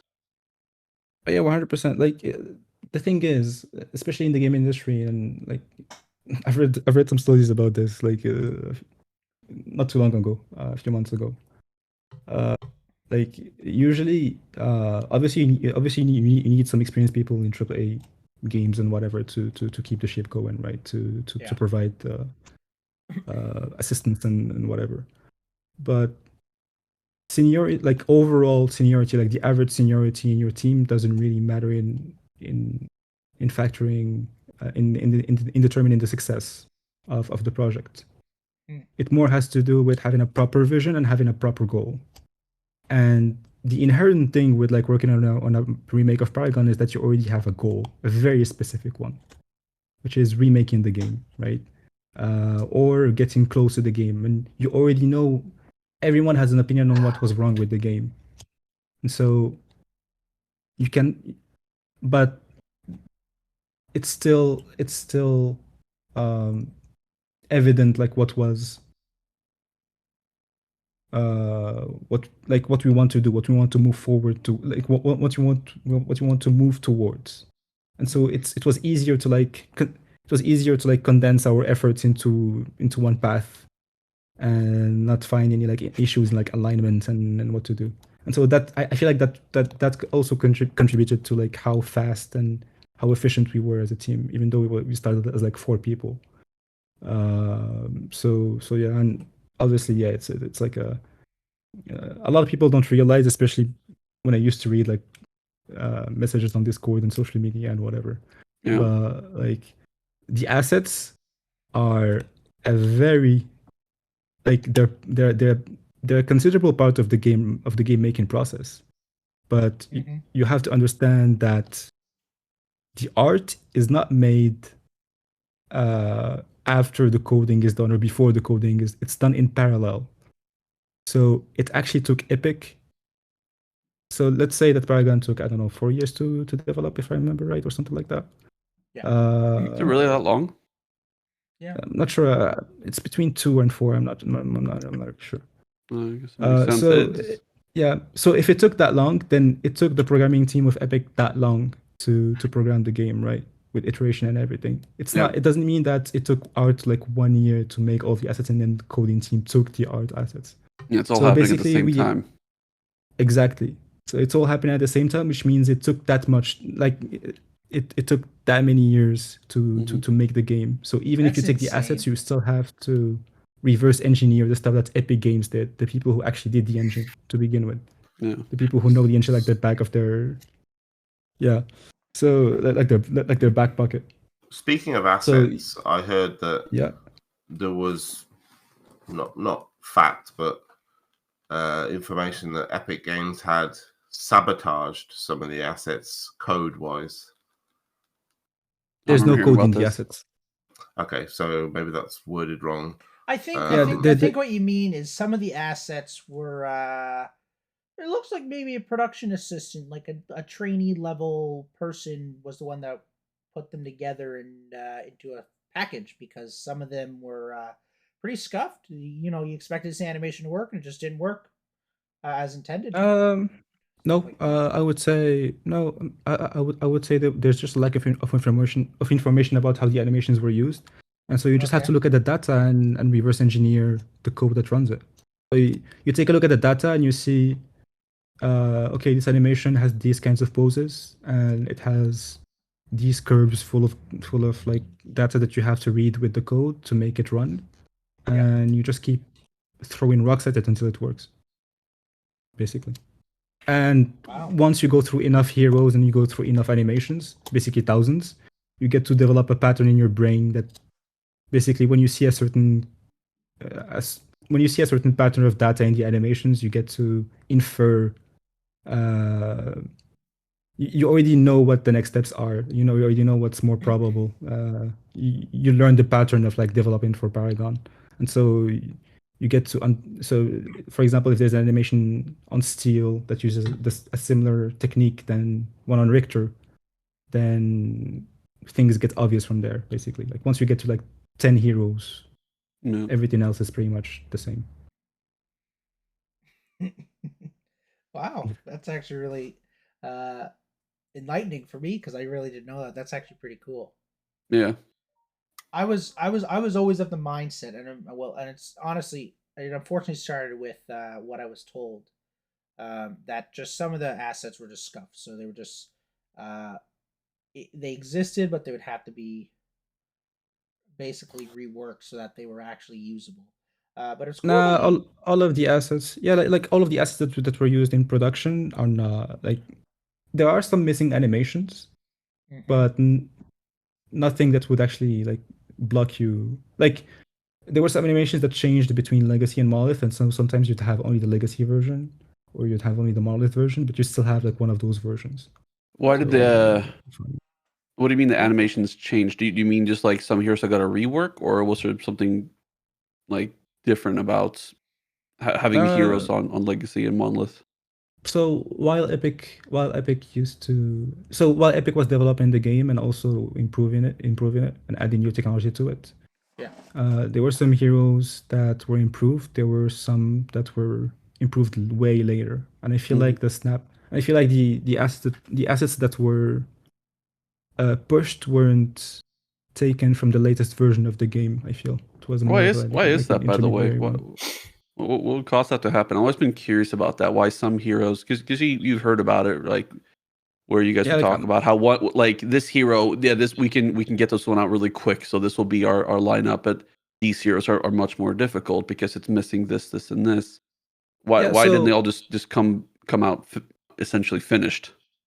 Yep. So the difficulty here is basically dependent on how difficult the character is to implement to begin with. Like even without accounting for reverse engineering, the stuff that we don't know about. Mm-hmm. And then you add this factor basically, like how hard would it be to reverse engineer the abilities or the animations on this character and to make it look as good as possible. Yeah. And you also have to factor in the fact that, as I said before, when you add a hero, it fucks everyone up. Everyone has to, and especially like if we go like on, let's say, on Operation Health, or if we maintain another system that we have to rework, like for example the VFX SFX system which I took care of. You have to go through each animation that has any VFX or SFX and replace that stuff with the new system, and so it ends up being like hundreds of thousands of animations you have to go through instead of just 200 or 300 if you only have 2 heroes or 3 heroes. You know what? This is just off the top of my head. What are the heroes that aren't in a Paragon clone yet? That would like we know about, right? Like non-public info or public info, I should say. There's no Seraph, right? There's no Seraph in Overprime, I don't think. There's no Terra. Wukong. No Terra. Wukong. Terra. Wukong. Yeah, Wukong is hard, kind of. No Yin. I feel like it's been so No long. I'm Yin. starting to forget all these heroes. It's a lifetime ago. Okay, Crunch. Seraph is. Okay, yeah, Crunch is pretty tricky too because he has pretty unique abilities, and so you have to code like stuff that's pretty unique for him. He doesn't I just have throw to assume he's projectiles. tricky because he was the buggiest hero on release. There was Okay. What else? I feel like I'm missing one. Aurora? Is Zinx. Aurora in a game? Zinx? Zinx. You know what? I saw Zinx in Ed's background. I hope Zinx never makes it into a game. I'm gonna be honest. I'd rather Wukong. Drongo. Drongo. He's in Pred. Yeah. All right. Oh, I forgot I played him. Holy shit. Yeah. I think that's it. So Um, Yin. Well, is Wraith actually in any of them yet? Oh yeah, he's in OP now, isn't he? Yeah. Yeah. So Yeah, we haven't Aurora. he hasn't been playable though. So Wraith, Yin, Terra, Well, he's in one of their demo videos, so I think he is playable. Zinx. 1, 2, 3, 4. wait. Wukong. 4 heroes. What about Oh, Aurora? Wukong, 5 heroes. 6 heroes. Wukong, Aurora. 6 heroes. Wait, is Aurora? Is Aurora's Howitzer- an OP. Is Howitzer playable anywhere? Yes, Creed Pred.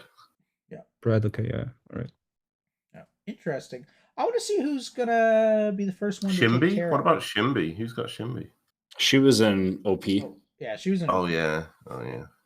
I'd say the most interesting ones to implement would be Crunch, Wukong definitely with the clones, and Man, I hate Wukong. yeah, the rest are fine. Because Terra is very similar to Steel in terms of abilities. I mean, in terms of implementation of abilities. I'm really surprised So, more yeah. people haven't like put Terra in the game because she is the anti-CC champ when there's so much CC heavy champs just in the Paragon kits. So I'm really surprised. Yeah, But but I she's feel- not. She's not easy. She's to not coach as with nostalgic. the reflection. What do you mean? I know you talked about Crunch being interesting to implement, but I'm curious as a Paragon fan, what was like the one hero you wanted more than anything, but maybe just wasn't logistically didn't work to add him in your time? Oh, okay, yeah, that's, huh. I'd say, yeah, either Crunch or Wukong actually. Oh, And you Wukong were a is- yeah, Wukong fan, huh? Nah, I was We have only a Wukong fan. Yeah, we can just end. We can wrap it up now, fellas. Look We're here. No, done. no, no, no, no. We love It's Wukong mostly around here. look. It's mostly because of the chaos that he would have brought. Oh yeah. Just All right, I think split push, that's fair. Split push on your own, then airwalk away and just get Like, out for free. Yeah, like it would have been so satisfying to just push the button and let Wukong go free, destroy everything. You're up for the challenge of dealing with that kid in the animations and systems. Interesting. I like that. Oh yeah, Okay. yeah, he's very interesting. We to got work one on. final point, and then we move on to the end to the last little bit. Optimization. Did that kill Fault? Yes or no? Do you think it's the main reason? Is basically what we're trying to dissect. Well, You think it was we just- came back. I think we just talking about it about obviously so many people reporting that like they can't get good FPS and yeah, of course it would have put a lot of people off if they can't play it on a Yeah. minimum 60 FPS solid. They ain't gonna bother. I have a 3080 and the new AMD CPUs and like 6,000 megahertz RAM, and I can't get stable 60.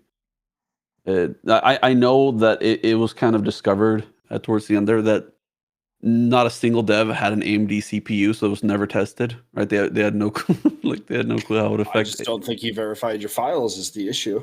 Oh, you're right. I probably should have done it a 10th time. Then I would have. It was fixed user it. error. It was user error. I will and I know say- you can't speak on this, Uzi, but we're all aware that it just got worse and worse. And it wasn't. Arma Yeah, was I in mean, there I was the testing only bugs guy. left and right, and we know what Spada was in there Mhm. fixing up the map, trying to make things. I don't know what it was. Things just kept getting worse.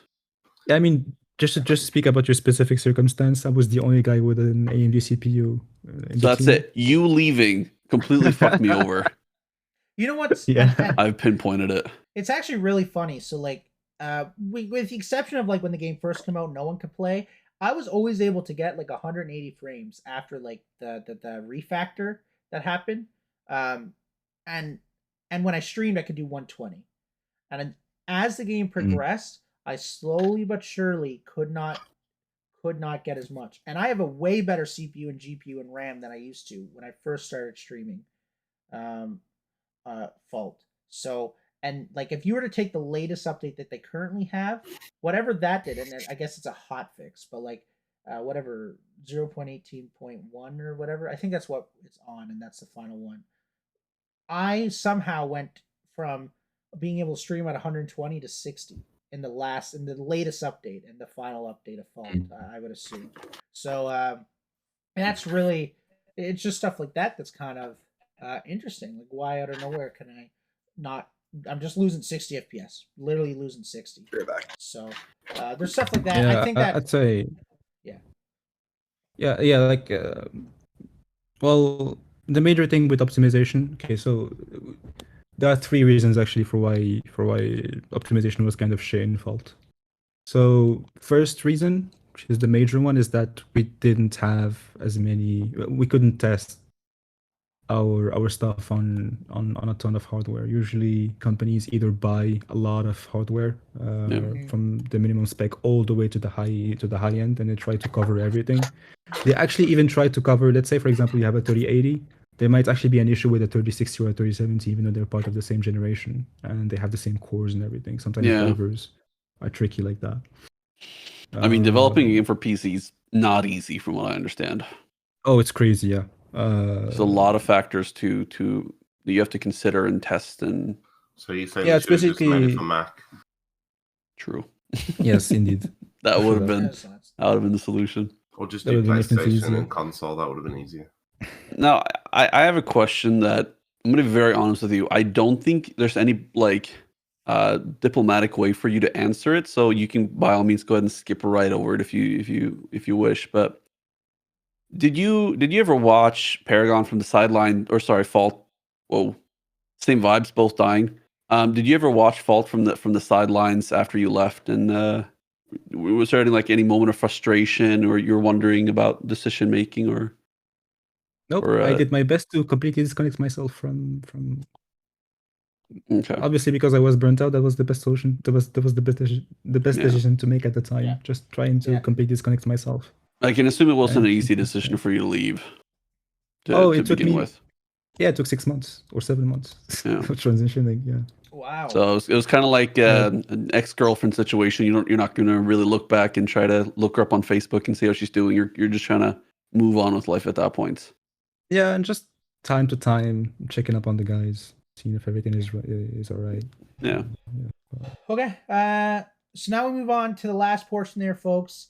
So this is essentially what I got written down to move on. Moving on from Fault, and how do we handle these last few days?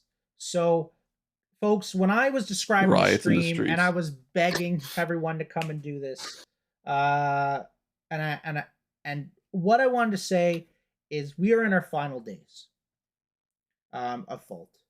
It's going in the coffin with Core, with Phoenix Rising, with Overthrow, and Paragon. You know, so how should we be these last few days as a community? And where to go from there. Also, on a side note, I think we just got to enjoy it. I think we got to create some memories, and I think we need to do what we did in Paragon. We need everyone to stream one final day on November 1st. We don't know what time on November 1st is closing. If it's closing October 31st, or if it's closing November 1st at 11:59, or we don't know what's going on there yet.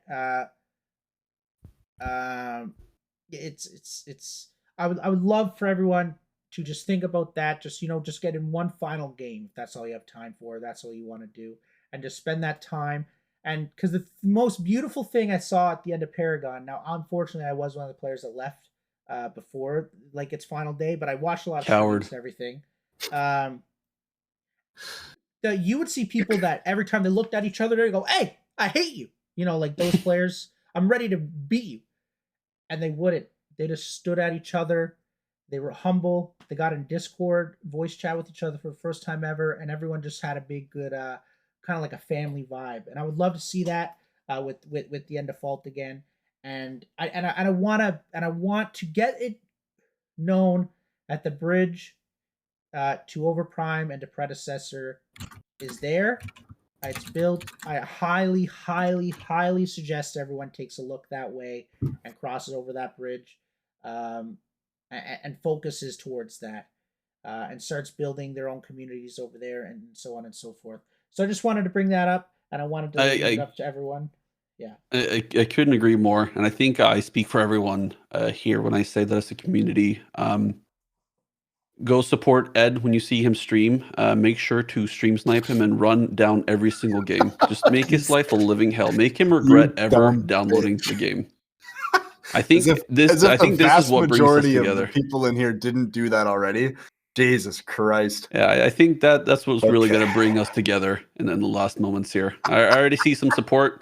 I really love it. God. You know what I would love to see? I Really can't love it. fucking wait. You know what I would love to This see? is the community that I Wait a know. minute. This Wait is a why minute. I was here. You know what I would love to see? I know they no Gatekeep longer. Ed. Hashtag never in Masters. I know the devs of Fault, or of Strange Matter or whatever. I know they probably no longer work for the company or whatever. I'm not sure situation, but that's just my assumption. If we could get one final dev stream of them just playing the game, I think that'd be pretty awesome. Isn't that the first time they're gonna play? Oh, I won't. Nope. So I don't know about this idea of your stranger. Why don't we Yes, just I stick know. to stream sniping and running down Ed? That would be amazing. Yeah, just what attack I mean? me. That would be Let's amazing. enjoy what we have, huh? Okay. Well, whatever. So I think that'd be awesome. I hope people for these last few days can just put the toxicity aside, put the competitiveness aside. No one cares what your elo is. No one cares if there's someone in the lobby that likes to farm 400 CS before he rotates. No one cares. Whoa. You're really just calling out empty left and right. Yeah, no one cares if you get upset because your teammate sucks, like all this stuff, right? And we shouldn't be like last few days, bro. Don't dodge, just play the game, have fun, play what you want. Don't be cancerous and play Iggy in every role. And and just have fun with it. Have fun with it because it's in the blink of an eye, it's going to be over. Now, I just want to bring up while I'm at it because I didn't write it down. What is with this less than 2 week shutdown notice? Hello? Yeah, that's something. Hello? Oh yeah, guys. Wait, Actually, but before we get on that, can I just say I disagree? I'm still pushing, and I urge all of you to get in touch with the devs. Urge that the devs. Well, okay, so say that we need an Iggy mode where they just patch it where everybody's Iggy. It's 5v5, everybody's Iggy, and we can just have fun. Can I just stop you there? Have you played a game with 2 Iggies in it? Yeah, you realize, okay, we're going to go back to what you said prior, optimization, okay? Oh yeah, I'm ready for it. Thereof. You're going to get into the game and you're just going to, we're all just going to sit there. We're going to be like, yeah, this just ain't fucking working. Okay, sorry. Well, you do that, but you also take off, or if your game crashes and stuff like that, or you leave your game, you don't get banned. We just remove that system altogether. So whoever's got the best computer is going to win that game. They just win, Everyone yeah. else is disconnecting. We essentially turn this into a battle royale of what computer was Fresher using, who has the most similar specs to him. Okay, yeah. So as I was saying, like, what happened? We don't got a 30-day shutdown notice. Are you serious? What happened? Yeah. This is what I imagine happened. Okay. What's he doing? Hey guys, Spain was amazing. I'm sorry. One second. Oh, the amount of fucking Yeah, BM there. unfortunately, You're I'm taking off my SMS suit. And, I'm off, guys. I got a new job. We're closing the game. Sorry about that. Don't take too many layers we off, have we might one get site. banned. Was that Fresher? Did we just see Fresher walk away? So like, Where'd Stranger go? and like, I don't know what I don't really know what happened, but like, are you kidding me? Not even a 30-day closure notice. Like, hello? Some people. I mean, know- I won't get into too much of specifics, but I know that there was sort of the devs had not been like they'd been told beforehand. It wasn't a super long notice there either, but then told beforehand, hey, we're out of money, we can't pay you. People stopped working on the game. A lot of people still kept working, like trying to like give it one last chance, right? Like hope that this next patch will do something, bring in more money. I don't know. A lot of people had different plans. But I think if people want to see the information, it's out there. So go find it yourself. yeah. But just to lightly touch on this, just I know that eventually people just stopped having the capacity to work on the game as a passion project. They needed to go elsewhere to look for a job, support their family and whatnot. And I think that's the point where like, okay, yeah, we just gotta tell people, we gotta shut it down. Devs Well, found that's- out Fault was shutting down 20 minutes before the community did. That's what I mean. Like, okay, well, I'm not sure. I assume They've been that- told beforehand, but before that, yeah, like Again, we don't want let's to not pay you. speculate too much. There's a lot of stuff information that some people know. some It's people obviously don't. all speculation, but it's still weird, right? Like, It is weird, but it's what it is. I mean, it's too late. You can't do anything about it. Like, it's Yeah, pointless just pointing a finger and blaming too many people.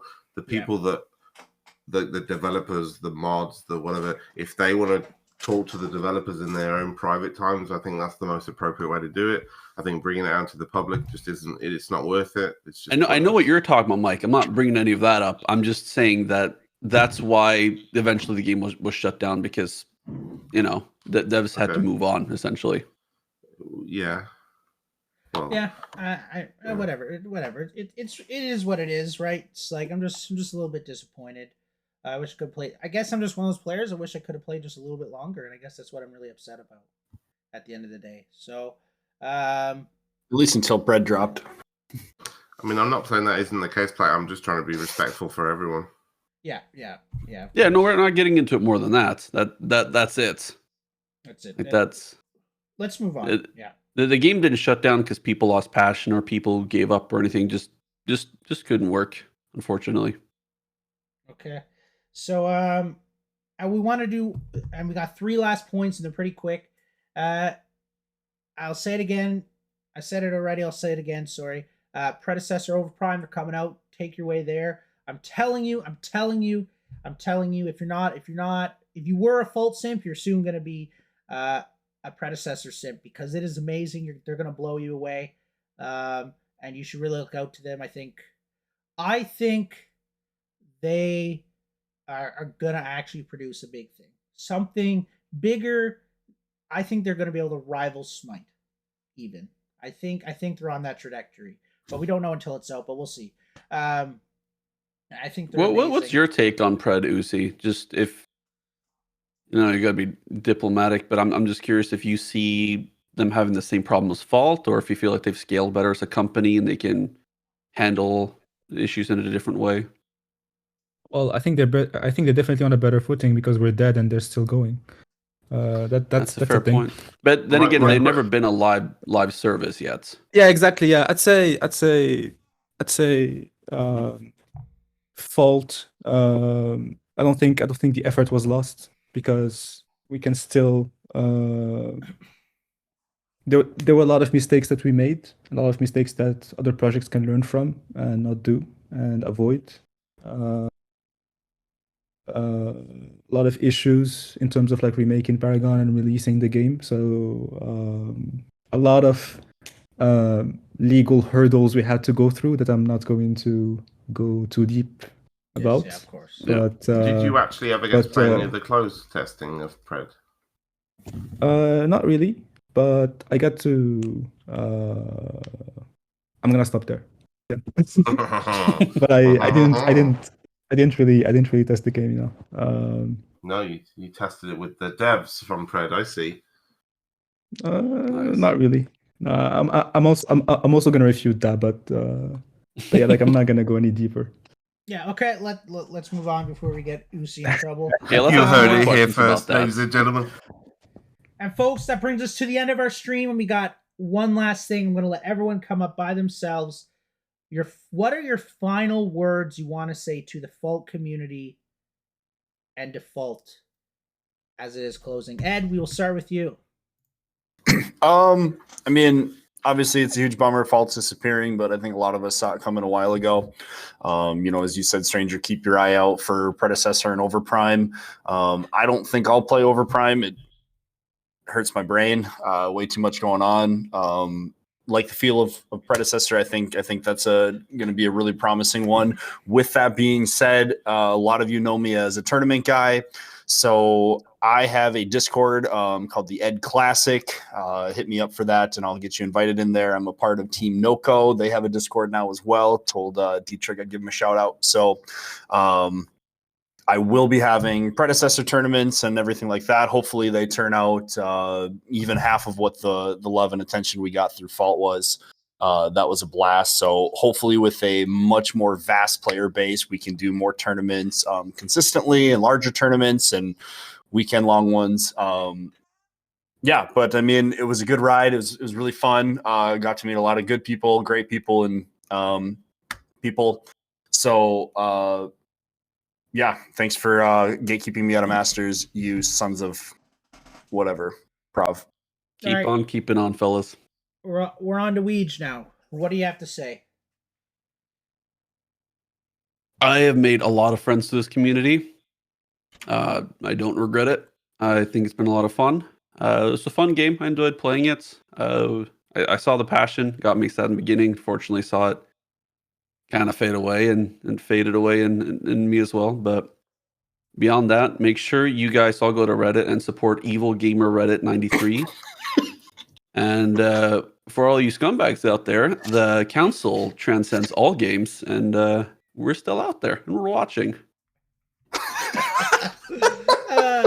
All right, I guess some nice last words. Mike, what do you want to say? I don't know, actually. I'll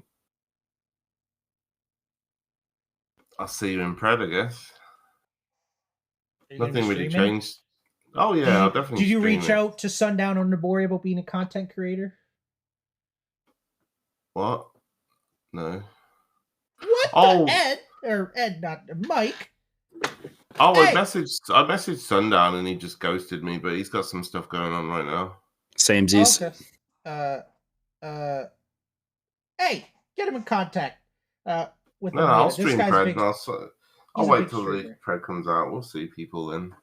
I want Uzi to be the finale. So, Stranger, why don't you go next? You want me to go next? Yeah. You want Uzi to give us our closing statements? I want the closing statement from one of the founders himself. I couldn't be more appropriate. All right. For all people that ask all the time, hey, what a flippy flop though? This is Stranger or Big Moose. And yeah, baby, we're here. We're coming to an end of False Lifespan. Thank you for everyone and for everything that has been produced. For my time that started off as just a random stream, I decided to do a 24-hour stream for the first time back during an alpha test to Fault Hub Network to what is now We Just Discord, to all our Civ games, to the Faultarian Journal, to Faultcast, to all the devs, for everyone that helped me, for everything. I'm so grateful. I'll still be streaming. I'm pretty. I just want to ramp it up, guys. And I seem to be able to do that. So my computer can handle it now. So I love you all. And I hope to see you in Pred or Overprime, but mostly Pred. Okay. All right, Uzi, you're up next. This is your time to touch on anything All right. that we haven't asked you about, or if you just want to give everyone a big warm hug. All right, well, here comes the big warm hug. Nice. Yeah, I just want to say that the purpose of the whole effort with Fault was to revive, or at least help in the pursuit of reviving Paragon. I would like to thank the community for their support, for being with us, for staying with us even with all the dates we missed, even with all the problems we had, even if with the optimization issues. And thank you for staying with us and for pushing with us until the very end. I mean, you're still there and you're still gonna probably still play games until the 1st of November, which is crazy to even. I can't even comprehend that. Like the fact, yeah. And I'm also deeply sorry that we couldn't do more. We should have done better, and it's definitely on us. We didn't steer the ship right, and you basically put your trust in us, and I'm seriously sorry that we couldn't do more. And also on a more hopeful note, the predecessor peeps I'm doing some good stuff, some good work. I'd say from my perspective they're the closest people to actually give you the flame of Paragon back if you're still craving for it, if you're still craving it. And so yeah, all in all, thank you, I'm sorry, and go support and play predecessor when it's out. Can I just speak for 99% of the community real quick? Yeah. Well, I want to thank you, Uzi, for all the hard work that you put in. I know you're all very disappointed with how it ended up, but what you guys were able to do just by yourselves was incredible. You guys brought all of us together, this entire community, and we've all made, I think, lifelong friends from this, and all have great memories and all a lot of fun. Yeah. Thank you, Uzi. All right. Thank you. That Now we're actually coming means a to lot an to end. hear. We're coming to an end, so I just want to do one last thing. I'm gonna give virtual high fives. So 1, I'm ready. I'm ready. I'm ready. It's the other way. I'm ready. Don't start twerking, please God. I'm ready. Oh Lord. Yeah. Okay, guys. Perfect. There we are. Wow, that Okay. was the coolest thing we've ever done. Hey, wonderful flop. This is Stranger of Big Moose. Thank you for coming into the second episode of Cutting to the Core. We are going to be doing this going into what is going to be predecessor. We will continue doing this. And in 2 more years, we'll be announcing the death of predecessor. I can't Don't wait. you dare. Bring bad omens into this. And then we Don't you move on to fuck on me, Ricky Overprime, and Bobby. after that, Ethereal, and then we go all the way back to Core. It's all gonna go full circle. I am sick of you right now. Okay, sick. It's of all gonna you. end up. Sick of it. Can I just say I hope Fault releases their assets so that we can get like a remake of Fault.